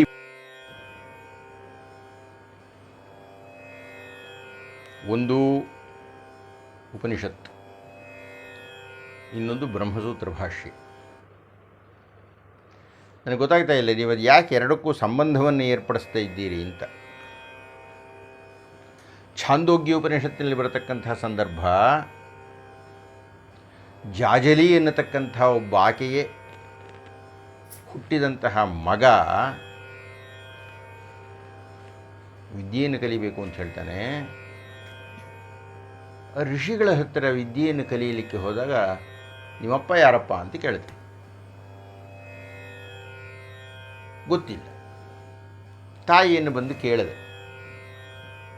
ತಾಯಿ ಹೇಳಿದ್ಲು, ನನಗೂ ಗೊತ್ತಿಲ್ಲ ಕಣಯ್ಯ, ನಾನು ಹಲವು ಮಂದಿಯನ್ನು ಸೇವಿಸುತ್ತಿದ್ದೆ, ಅಂದರೆ ಅವರಿಗೆ ಸುಖ ಕೊಟ್ಟೆ ನಾನು. ಯಾರಿಂದ ನೀನು ಹುಟ್ಟಿದೋ ನನಗೆ ಗೊತ್ತಿಲ್ವಲ್ಲಪ್ಪ ಅಂದು. ಸಮಾಜದಲ್ಲಿ ಇದು ಅವಹೇಳನಕಾರಿಯಾಗಿರತಕ್ಕ ಸಂದರ್ಭ. ಸಮಾಜದಲ್ಲಿ ಹೀಗೆ ಹೇಳಿದರೆ ಹೇಳಿದವರನ್ನು ಬೇರೆ ಯಾವುದೋ ಪದದಿಂದ ಕರೀತಾರೆ. ಹಾಗೆ ಹೇಳಿದರೆ ಅವರಿಗೆ ಸಮಾಜದಲ್ಲಿ ಬೆಲೆ ಇರೋದಿಲ್ಲ. ಆದರೆ ಅಜಾಜಲಿಯ ಮಗ ಬಂದು ಹಾಗೆ ಹೇಳಿಬಿಟ್ಟ ಗೌತಮರಿಗೆ, ನಮ್ಮ ತಾಯಿ ಹೀಗೆ ಹೇಳಿದ್ಲು, ನಾನು ಯಾರ ಮಗ ಅಂತ ಗೊತ್ತಿಲ್ಲ ಅಂತ ನಡೆದಿದ್ದು ಅಥವಾ ತಾಯಿ ಹೇಳಿದ್ದನ್ನು ಹೇಳಿದೆ. ಋಷಿಗಳಿಗೆ ಬಹಳ ಆಶ್ಚರ್ಯ ಆಯಿತು. ಏನು ಇಷ್ಟು ಸತ್ಯವಾಕ್ಯನಾಗಿ ಮಾತಾಡ್ತಾ ಇದ್ದಾನಲ್ಲ, ಆದ್ದರಿಂದ ನೀನು ಸತ್ಯಕಾಮ ಜಾಜಲಿ ಅಂತ ಕರೆದರು. ಆ ಕಥೆ ಬೇರೆ ಸ್ವಾಮಿ, ನೀವು ಕೇಳ್ತಾ ಇರತಕ್ಕಂಥ ಪ್ರಶ್ನೆ ಬೇರೆ. ನಿಮ್ಮ ಪ್ರಶ್ನೆ ಇರತಕ್ಕಂಥದ್ದು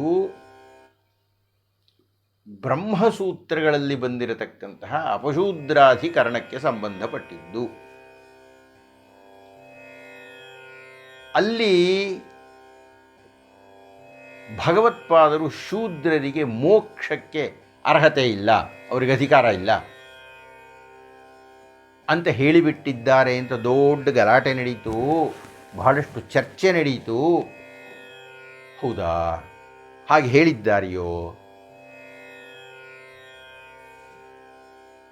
ಅಥವಾ ಅದರ ಅರ್ಥ ಬೇರೆ ಇನ್ನೇನಾದರೂ ಇದೆಯೋ ಅನ್ನತಕ್ಕಂಥ ಜಿಜ್ಞಾಸೆಯನ್ನು ನೀವು ಮಂಡನೆ ಮಾಡಿದ್ದೀರಿ. ದಯವಿಟ್ಟು ಗಮನಿಸಿ, ಎಂತಹವರು ಭಗವತ್ಪಾದರು. ಕಾಶಿಯ ಸ್ನಾನಘಟ್ಟದಲ್ಲಿ ಉಪನ್ಯಾಸಗಳನ್ನೆಲ್ಲ ಮುಗಿಸಿ ಆ ಮೆಟ್ಟಿಲುಗಳನ್ನು ಹತ್ತಿ ಬರ್ತಾ ಇದ್ದಾಗ ಚಂಡಾಲನೊಬ್ಬ 4 ನಾಯಿಗಳನ್ನು ಹಿಡ್ಕೊಂಡು ಬರ್ತಾ ಇದ್ದಾನೆ. ಗಚ್ಚ ಗಚ್ಚ ಅಂದರು, ನಡಿ ನಡಿ ನಡಿ ನಡಿ, ದಾರಿಬಿಡು ದಾರಿಬಿಡು. ಆತ ತಿರುಗಿ ಕೇಳಿದ, ಯಾರಿಗಯ್ಯ ಹೋಗುವಂತ ಇದೆಯಾ ದೂರಕ್ಕೆ? ರಕ್ತ ಮಾಂಸ ಮಜ್ಜೆ ಮೂಳೆಗಳನ್ನು ತುಂಬಿರತಕ್ಕಂಥ ಈ ದೇಹಕ್ಕೆ ಹೋಗುವಂತ ಇದ್ದೀಯೋ ಅಥವಾ ಈ ದೇಹದೊಳಗಿರತಕ್ಕಂಥ ಆತ್ಮಕ್ಕೆ ಹೋಗುವಂತ ಇದ್ದೀಯೋ? ನಿನ್ನ ದೇಹದ ಒಳಗೆ ಇರತಕ್ಕಂಥ ಎಲ್ಲ ಅಂಗಗಳೂ ನನ್ನ ದೇಹದಲ್ಲಿದೆ. ಇಷ್ಟೊತ್ತು ಏನೋ ಉಪನ್ಯಾಸ ಕೊಡ್ತಾ ಇದ್ದಲ್ಲಯ್ಯ, ನಿನ್ನಲ್ಲಿರುವ ಆತ್ಮ, ನನ್ನಲ್ಲಿರುವ ಆತ್ಮ, ಎಲ್ಲರಲ್ಲಿ ಇರತಕ್ಕಂಥ ಆತ್ಮ ಎಲ್ಲವೂ ಒಂದೇ ಅಂತ ಹೇಳ್ತಾ ಇದ್ದೀಯಲ್ಲ. ಅಂದಮೇಲೆ ನಿನ್ನಲ್ಲಿರತಕ್ಕಂಥ ಆತ್ಮ ಎರಡೂ ಒಂದೇ. ಅಂದಮೇಲೆ ದೂರ ಹೋಗು ದೂರ ಹೋಗು ಅನ್ನೋದು ಯಾರಿಗೆ? ಭಗವತ್ಪಾದರಿಗೆ ಜ್ಞಾನೋದಯವಾಯಿತು. ಜಾಗ್ರತ್ ಸ್ವಪ್ನ ಸುಷುಪ್ತಿಷು ಸ್ಫುಟತರಾಯ ಸಂವಿದುಜೃಂಭತೆ ಬ್ರಹ್ಮಾದಿ ಪಿಪೀಲಿಕಾಂತತನುಷು ಪ್ರೋತ ಜಗತ್ಸಾಕ್ಷಿಣೇ ಸ ಏವ ಅಹಂ ನ ಚ ದೃಶ್ಯ ವಸ್ತು ಇತಿ ದೃಢ ಪ್ರಜ್ಞಾಪಿ ಯಸ್ಯಾಸ್ತಿ ಚೇತ್ ಚಾಂಡಾಲೋಸ್ತು ಸತು ದ್ವಿಜೋಸ್ತು ಗುರುರಿತ್ಯೇಷ ಮನೀಷಾ ಮಮ. ಅಯ್ಯ, ಆತ್ಮತತ್ವವನ್ನು ತಿಳಿದುಕೊಂಡಿರತಕ್ಕಂತಹ ಚಂಡಾಲನಾಗಲಿ ಬ್ರಾಹ್ಮಣನಾಗಲಿ ನನಗೆ ಗುರು. ಆತ್ಮ ಅನ್ನತಕ್ಕಂಥದ್ದು ಜಾಗ್ರತ್ತು, ಸ್ವಪ್ನ, ಸುಷುಪ್ತಿ ಇವುಗಳಲ್ಲೆಲ್ಲ ಆವರಿಸಿರತಕ್ಕಂಥದ್ದು. ಆ 3 ಅವಸ್ಥೆಗಳಲ್ಲಿ ಸ್ಫುಟವಾಗಿ ಇರತಕ್ಕಂಥದ್ದು. ಅವಸ್ಥಾತ್ರಯದಲ್ಲಿಯೂ ಸಾಕ್ಷೀಕೃತವಾಗಿರತಕ್ಕದ್ದು. ಬ್ರಹ್ಮನಿಂದ ಹಿಡಿದು, ಚತುರ್ಮುಖ ಬ್ರಹ್ಮನಿಂದ ಹಿಡಿದು ಒಂದು ಇರುವೆಯ ತನಕ ಎಲ್ಲರಲ್ಲಿಯೂ ಇರತಕ್ಕಂಥದ್ದು. ಆ ಆತ್ಮವೇ ನಾನು. ನಚದೃಶ್ಯ ವಸ್ತು ಇತಿ, ಉಳಿದಿರತಕ್ಕಂಥ ಕಣ್ಣಿಗೆ ಕಾಣಿಸ್ತಕ್ಕಂಥ ಯಾವ ದೃಶ್ಯವೂ ಅಲ್ಲ ಈ ದೇಹದಿಂದ ಆರಂಭವಾಗಿ. ಆತ್ಮ ಒಂದೇ ನಾನು. ಆಗಲೇ ನಾವು ಮಾತಾಡಿದ್ವಿ, ಅಹಂ ಬ್ರಹ್ಮಾಸ್ಮಿ, ಆ ಒಂದೇ ನಾನು ಅನ್ನುವ ಪರಮ ಸತ್ಯವನ್ನು ಯಾರೆಲ್ಲ ತಿಳಿದಿದ್ದಾರೋ ಅವರೆಲ್ಲರೂ ನನಗೆ ಗುರುಗಳು ಕಣಪ್ಪ ಅಂತ ಭಗವತ್ಪಾದರು ಹೇಳಿರಬೇಕಾಗಿದ್ದರೆ ಶೂದ್ರರಿಗೆ ಅಧಿಕಾರ ಇಲ್ಲ ಅಂತ ಎಲ್ಲಾದರೂ ಅವ್ರು ಹೇಳ್ತಾರೇನ್ರಿ? ಸಾಧ್ಯನೇ ಇಲ್ಲ, ಅವ್ರು ಹೇಳೂ ಇಲ್ಲ. ರವಿ ಮಾಳಗಿ, ದಯವಿಟ್ಟು ಗಮನಿಸಿ, ನಮ್ಮದು ಮತ್ತೊಂದು ವಾಹಿನಿ ಇದೆ, ಮಹಾಭಾರತ. ಆ ಮಹಾಭಾರತದಲ್ಲಿ ಪ್ರತಿ ಸೋಮವಾರ, ಬುಧವಾರ, ಶುಕ್ರವಾರ ಸತ್ಯದರ್ಶನ 2 ಅಂತ ಹೇಳಿ ವಾರಕ್ಕೆ 3 ಉತ್ತರ ಅನ್ನತಕ್ಕಂಥ ಕಾರ್ಯಕ್ರಮ ನಡೀತಾ ಇದೆ. ಆ ವಾರಕ್ಕೆ 3 ಉತ್ತರದಲ್ಲಿ ಒಂದೊಂದು ಪ್ರಶ್ನೆಗೆ ಒಂದೊಂದು ಉತ್ತರವನ್ನು ಕೊಟ್ಟಿದ್ದೇನೆ. ಪ್ರಾರಂಭದ ದಿವಸಗಳಲ್ಲಿ, ಈಗಾಗಲೇ ಸುಮಾರು 50 ಆಗಿರಬೇಕು ಅಂತ ಕಾಣುತ್ತೆ, ಪ್ರಾರಂಭದ ದಿವಸಗಳಲ್ಲಿಯೇ ಸನ್ಮಾನ್ಯ ಶಿವಶಂಕರ್ ಅನ್ನುವರು ಇದೇ ಪ್ರಶ್ನೆಯನ್ನು ಕೇಳಿದ್ದರು. ಅದಕ್ಕೆ ನಾನು 2 ಬಾರಿ ಉತ್ತರವನ್ನು ಕೊಟ್ಟಿದ್ದೇನೆ. ದಯವಿಟ್ಟು ನೀವು ಅದನ್ನು ನೋಡಿದರೆ ಹೆಚ್ಚು ವಿಸ್ತಾರವಾದ ಉತ್ತರ ನಿಮಗೆ ಕಾಣುತ್ತೆ. ಸಾಕು ಅಂತ ಕಾಣುತ್ತೆ ಇಷ್ಟು. ಸನಾತನ ಧರ್ಮದ ಮೂಲ ಮಂತ್ರವೇ ಆಗಿರುವ ಶ್ರೀ ಶಂಕರ ಭಗವತ್ಪಾದರ ಸಿದ್ಧಾಂತವನ್ನು, ಸಂದೇಶಗಳನ್ನು ನಾಡಿನ ಮೂಲೆ ಮೂಲೆಗೂ ತಲುಪಿಸಲು ಅವಿರತ ಶ್ರಮಿಸುತ್ತಿರುವ ಪೂಜ್ಯರಾದ ಶ್ರೀ ಪಾವಗಡ ಪ್ರಕಾಶ್ ರಾಯರಿಗೆ ಹರಿಪ್ರಸಾದ್ ಮಾಡುವ ಶಿರಸಾಷ್ಟಾಂಗ ನಮಸ್ಕಾರಗಳು. ಗುರುಗಳೇ, ತಮ್ಮಲ್ಲಿ ನನ್ನ ಒಂದು ಪ್ರಶ್ನೆ. ಸಂಸಾರ ಬಂಧವು ಅಜ್ಞಾನದ ಫಲ ಎನ್ನುವುದಾದರೆ ಸಂಸಾರದ ಅರ್ಥಾತ್ ಅಜ್ಞಾನದ ಹುಟ್ಟಿಗೆ ಮೂಲ ಕಾರಣವೇನು? ಹರಿಪ್ರಸಾದ್, ನಾನೊಂದೆರಡು ಮಾತನ್ನು ಎರಡು ಉದಾಹರಣೆ ಕೊಡ್ತೀನಿ, ಗಮನಿಸಿ. ಇಡೀ ಭಾರತಕ್ಕೆ ಏನ್ರಿ, ಇಡೀ ಪ್ರಪಂಚಕ್ಕೆ ಆದರ್ಶ ಪುರುಷರಾಗಿರತಕ್ಕಂತಹವರು ಅಂತ ಯಾರನ್ನಾದರೂ ನಾವು ನೋಡಿದರೆ ಅದು ಶ್ರೀರಾಮಚಂದ್ರರು. ಅವರು ಸಂಸಾರಸ್ಥರ. ಭಗವದ್ಗೀತೆಯ ಉಪದೇಶವನ್ನು ಮಾಡಿ, ಈಗಾಗಲೇ ಹೇಳಿದಂತೆ ಭಗವತ್ಪಾದರ ಪ್ರಸ್ಥಾನತ್ರಯಕ್ಕೆ ಒಂದು ಕೃತಿಯನ್ನೇ ಕೊಟ್ಟಂತಹ, ಭಗವದ್ಗೀತೆಯನ್ನೇ ನೀಡಿದಂತಹ ಶ್ರೀಕೃಷ್ಣ ಪರಮಾತ್ಮ ಬರೀ ಸಂಸಾರಸ್ಥ ಅಲ್ಲ, ಅಷ್ಟಮಹಿಷೆಯರನ್ನು ಹೊಂದಿದ್ದಂತಹ ಮಹಾಪುರುಷೋತ್ತಮ. ಆದರೂ ಆತನನ್ನು ಬ್ರಹ್ಮಚಾರಿ ಅಂತ ಕರೀತಾರೆ. ಅವರನ್ನು ಬಿಡಿ, ವಸಿಷ್ಠ ಬ್ರಹ್ಮರ್ಷಿಗಳನ್ನು ನೋಡಿ ಸಂಸಾರಸ್ಥರು, ವಿಶ್ವಾಮಿತ್ರರನ್ನು ನೋಡಿ ಸಂಸಾರಸ್ಥರು, ವಾಮದೇವರನ್ನು ನೋಡಿ ಸಂಸಾರಸ್ಥರು, ಜಮದಗ್ನಿಗಳನ್ನು ನೋಡಿ ಸಂಸಾರಸ್ಥರು. ಯಾವ ಋಷಿಗಳು ಸಂಸಾರಸ್ಥರಲ್ಲ ಸ್ವಾಮಿ?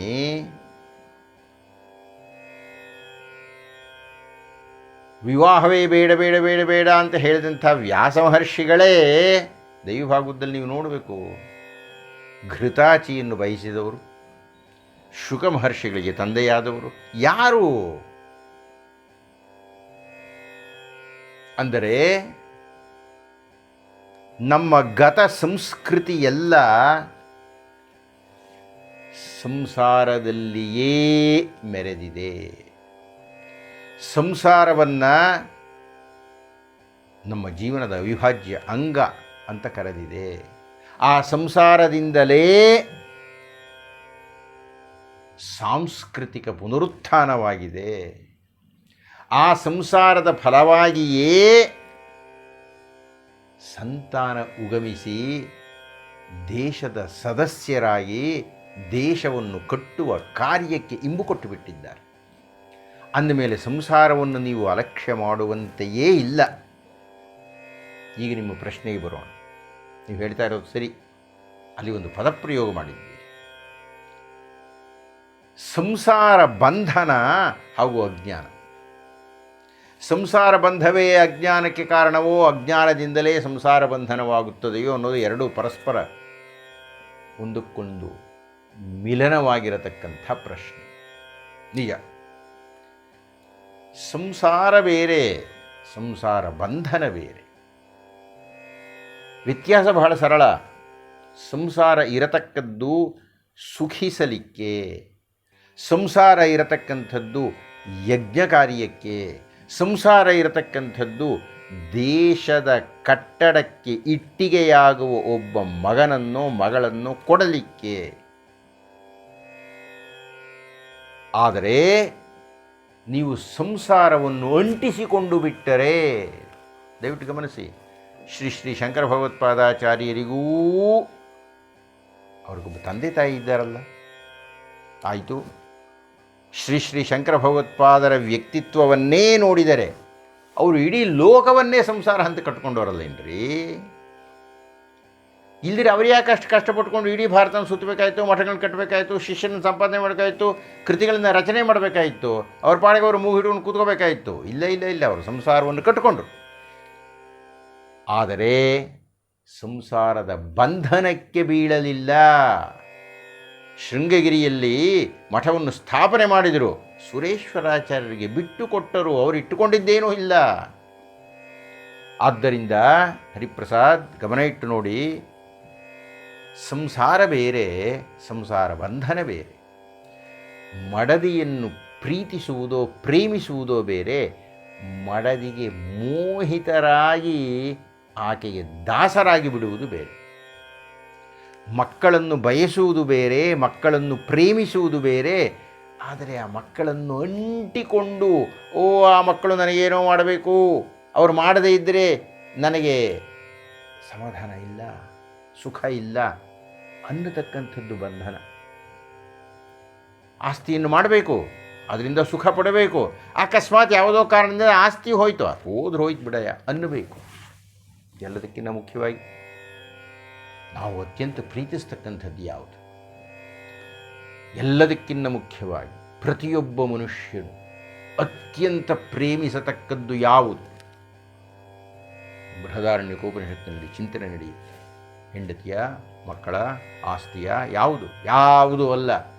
ನನಗೋಸ್ಕರ ನಾನು ನನ್ನ ಹೆಂಡತಿಯನ್ನು ಪ್ರೇಮಿಸುತ್ತೇನೆ ಅಂತಾರೆ ಯಾಜ್ಞವಲ್ಕ್ಯ. ಹಾಗೆ ಅರ್ಥ ಮಾಡಿಕೊಳ್ಳಮ್ಮ ಮೈತ್ರೇಯಿ ಅಂತ ಹೇಳ್ತಾರೆ. ಅಂದರೆ ನಾನು ಪ್ರೀತಿಸುವುದು, ನಾನು ಬದುಕುವುದು ನನಗಾಗಿ. ಆದರೆ ದಯವಿಟ್ಟು ಗಮನಿಸಿ, ನಾನು ನನ್ನನ್ನು ಪ್ರೀತಿಸಬೇಕು, ಆದರೆ ನಾನು ನನಗೆ ಅಂಟಿಕೊಳ್ಳಬಾರದು. ಅದು ಬಂಧನ. ಉದಾಹರಣೆಗೆ ಗಮನಿಸಿ, ಬಹಳ ಸರಳವಾದದ್ದು. ವಯಸ್ಸಾಗ್ತಾ ಆಗ್ತಾ ದೇಹ ಶಿಥಿಲವಾಗುತ್ತೆ. ಅದು ಹೇಗೆ ಯೌವನದಲ್ಲಿದ್ದಾಗಿದ್ದ ಇರೋದಕ್ಕಾಗತ್ತೆ? ಇರಬೇಕಪ್ಪ ಅಂದರೆ ಆಗಲ್ಲ.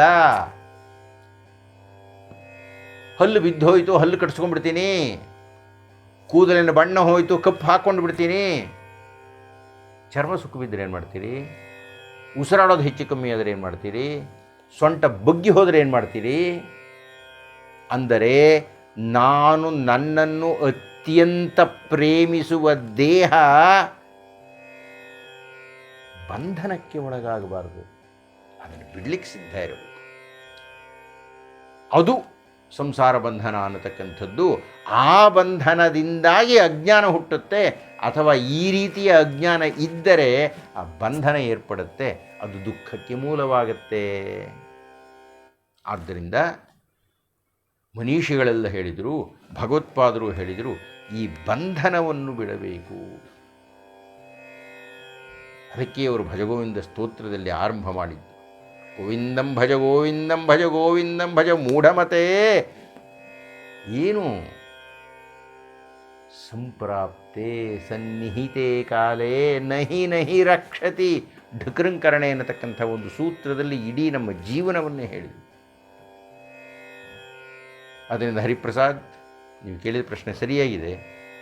ಸಂಸಾರ ಬಂಧನಕ್ಕೆ ನಾವು ತುತ್ತಾಗಬಾರದು, ಆದರೆ ಸಂಸಾರವನ್ನು ಬಿಡಬೇಕು ಅಂತ ಅದರ ಅರ್ಥವಲ್ಲ. ಇಷ್ಟೆಲ್ಲ ಆದ ಮೇಲೆ ಮುಕ್ತಾಯ ಮಾಡೋಣವೇ ಒಂದೆರಡು ನಿಮಿಷಗಳಲ್ಲಿ? ತಾತ್ವಿಕ ಸಮುದ್ರ ಮಂಥನವಾದಾಗ ಏನೇನೋ ಹುಟ್ಟಿತು.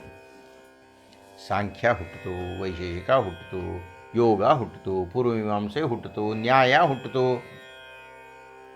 ಅದರ ಜೊತೆಗೆ ಅಕ್ಕಪಕ್ಕಗಳಲ್ಲಿ ಬೌದ್ಧ, ಜೈನ ಏನೇನೋ ಹುಟ್ಟಿತು.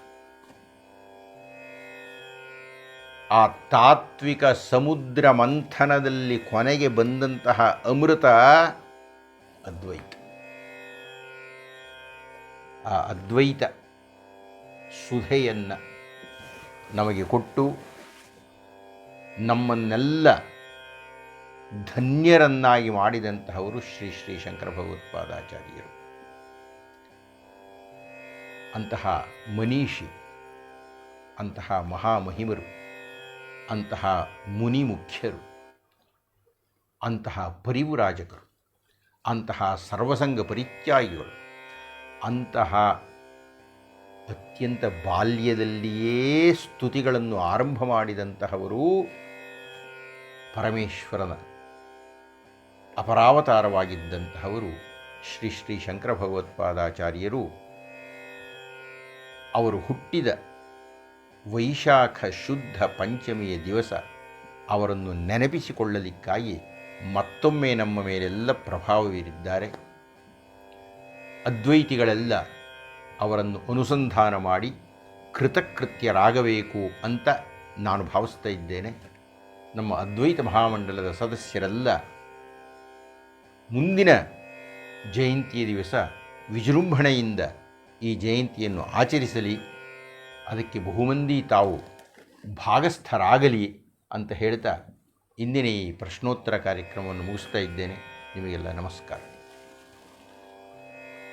ಶಂಕರಂ ಶಂಕರಾಚಾರ್ಯಂ ಕೇಶವಂ ಬಾದರಾಯಣಂ ಸೂತ್ರಭಾಷ್ಯಕೃತೌ ವಂದೇ ಭಗವಂತೌ ಪುನಃ ಪುನಃ. ಮೃದಂಗ ಕಲಾವಿದರಾದಂತಹ ವಿದ್ವಾನ್ ಪ್ರಶಾಂತ್ BS ಅವರು ಈಗ ವಂದನಾರ್ಪಣೆಯನ್ನು ಮಾಡಲಿದ್ದಾರೆ. ಆತ್ಮೀಯ ಬಂಧುಗಳೇ, 2021ನೇ ಇಸವಿಯ ಭಗವತ್ಪಾದ ಶಂಕರ ಜಯಂತಿಯ ಈ ಸುಸಂದರ್ಭದಲ್ಲಿ ಅದ್ವೈತ ಮಹಾಮಂಡಲದ ವತಿಯಿಂದ ಪ್ರಸಾರವಾಗುತ್ತಿರುವಂತಹ ಈ ಕಾರ್ಯಕ್ರಮದ ವಂದನಾರ್ಪಣೆಯನ್ನು ಮಾಡುವಂತಹ ಸುಯೋಗ ನನ್ನದಾಗಿದೆ. ಪ್ರಪ್ರಥಮವಾಗಿ ಪ್ರಶ್ನೋತ್ತರ ಕಾರ್ಯಕ್ರಮದಲ್ಲಿ ಎಲ್ಲ ಪ್ರಶ್ನೆಗಳಿಗೂ ಸಮಾಧಾನಕರವಾದಂತಹ ಉತ್ತರಗಳನ್ನು ನೀಡಿ ಕಾರ್ಯಕ್ರಮವನ್ನು ಯಶಸ್ವಿಯಾಗಿ ನಡೆಸಿಕೊಟ್ಟಂತಹ ನಾಡಿನ ಸರ್ವಶ್ರೇಷ್ಠ ಆಧ್ಯಾತ್ಮ ಚಿಂತಕರು, ಅದ್ವೈತ ಮಹಾಮಂಡಲದ ಅಧ್ಯಕ್ಷರೂ ಆದಂತಹ ಶ್ರೀಯುತ ಡಾಕ್ಟರ್ ಪಾವಗಡ ಪ್ರಕಾಶರಾವ್ ಗುರುಗಳಿಗೆ ನನ್ನ ತುಂಬು ಹೃದಯದ ವಂದನೆಗಳನ್ನು ಸಮರ್ಪಣೆ ಮಾಡ್ತಾ ಇದ್ದೇನೆ. ಕಾರ್ಯಕ್ರಮದ ಆದಿಯಲ್ಲಿ ಮಹಾಗಣೇಶ ಪಂಚರತ್ನ ಸ್ತೋತ್ರವನ್ನ ಅದ್ಭುತವಾಗಿ ಆಲಾಪಿಸಿದಂತಹ ಶ್ರೀಯುತ ಪ್ರಹ್ಲಾದ್ ದೀಕ್ಷಿತ್ ಅವರಿಗೆ ಧನ್ಯವಾದಗಳು. ಶಂಕರ ಭಗವತ್ಪಾದರ ಅನೇಕ ಸ್ತೋತ್ರಗಳನ್ನ ರಾಗ ಸಂಯೋಜನೆ ಮಾಡಿ ನಮ್ಮೆಲ್ಲರಿಗೂ ಕರ್ಣಾನಂದವನ್ನು ಉಂಟು ಮಾಡಿದಂತಹ ಕರ್ನಾಟಕದ ಶ್ರೇಷ್ಠ ಯುವ ಸಂಗೀತ ವಿದ್ವಾಂಸರಾದ ಕಲಾವತಂಸ ವಿದ್ವಾನ್ ವಿನಯ್ ಶರ್ಮಾ ಅವರಿಗೆ ನನ್ನ ತುಂಬು ಹೃದಯದ ಧನ್ಯವಾದಗಳನ್ನು ಸಮರ್ಪಣೆ ಮಾಡ್ತಾ ಇದ್ದೇನೆ. ಅದ್ವೈತ ಮಹಾಮಂಡಲದ ಪರಿಚಯವನ್ನ ಯಶಸ್ವಿಯಾಗಿ ಸುಲಲಿತವಾಗಿ ಮಾಡಿಕೊಟ್ಟಂತಹ ಮಂಡಲದ ಉಪಾಧ್ಯಕ್ಷರಾದಂತಹ ಶ್ರೀಯುತ GS ಸತೀಶ್ ಅವರಿಗೂ ಹಾಗೂ ಶಂಕರ ವಿಜಯೋತ್ಸವ ಎಂಬ ಗ್ರಂಥವನ್ನು ಇಂದು ಲೋಕಾರ್ಪಣೆ ಮಾಡಿದಂತಹ ಶ್ರೀಯುತ ಸತ್ಯಪ್ರಕಾಶ್ ಅವರಿಗೆ ಅಭಿನಂದನಾ ಪೂರ್ವಕ ವಂದನೆಗಳನ್ನು ಸಮರ್ಪಣೆ ಮಾಡ್ತಾ ಇದ್ದೇನೆ.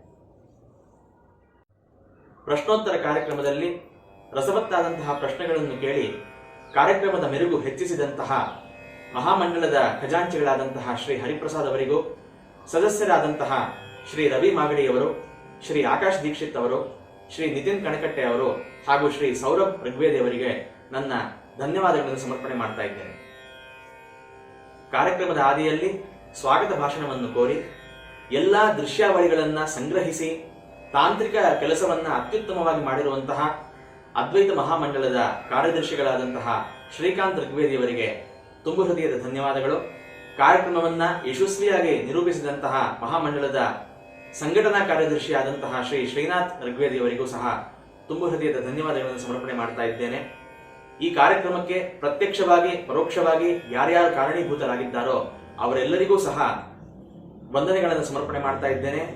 ಮುಖ್ಯವಾಗಿ ಈ ಕಾರ್ಯಕ್ರಮವನ್ನ ವೀಕ್ಷಿಸಿ ಈ ಕಾರ್ಯಕ್ರಮವನ್ನ ಯಶಸ್ವಿಗೊಳಿಸಿರುವಂತಹ ಎಲ್ಲ ವೀಕ್ಷಕರಿಗೂ, ಶಂಕರ ಭಕ್ತರಿಗೂ ಅದ್ವೈತ ಮಹಾಮಂಡಲದ ಪರವಾಗಿ, ವೈಯಕ್ತಿಕವಾಗಿ ನನ್ನ ಪರವಾಗಿ ಧನ್ಯವಾದಗಳನ್ನ, ವಂದನೆಗಳನ್ನು ಸಮರ್ಪಣೆ ಮಾಡ್ತಾ ಇದ್ದೇನೆ. ನಮಸ್ಕಾರ.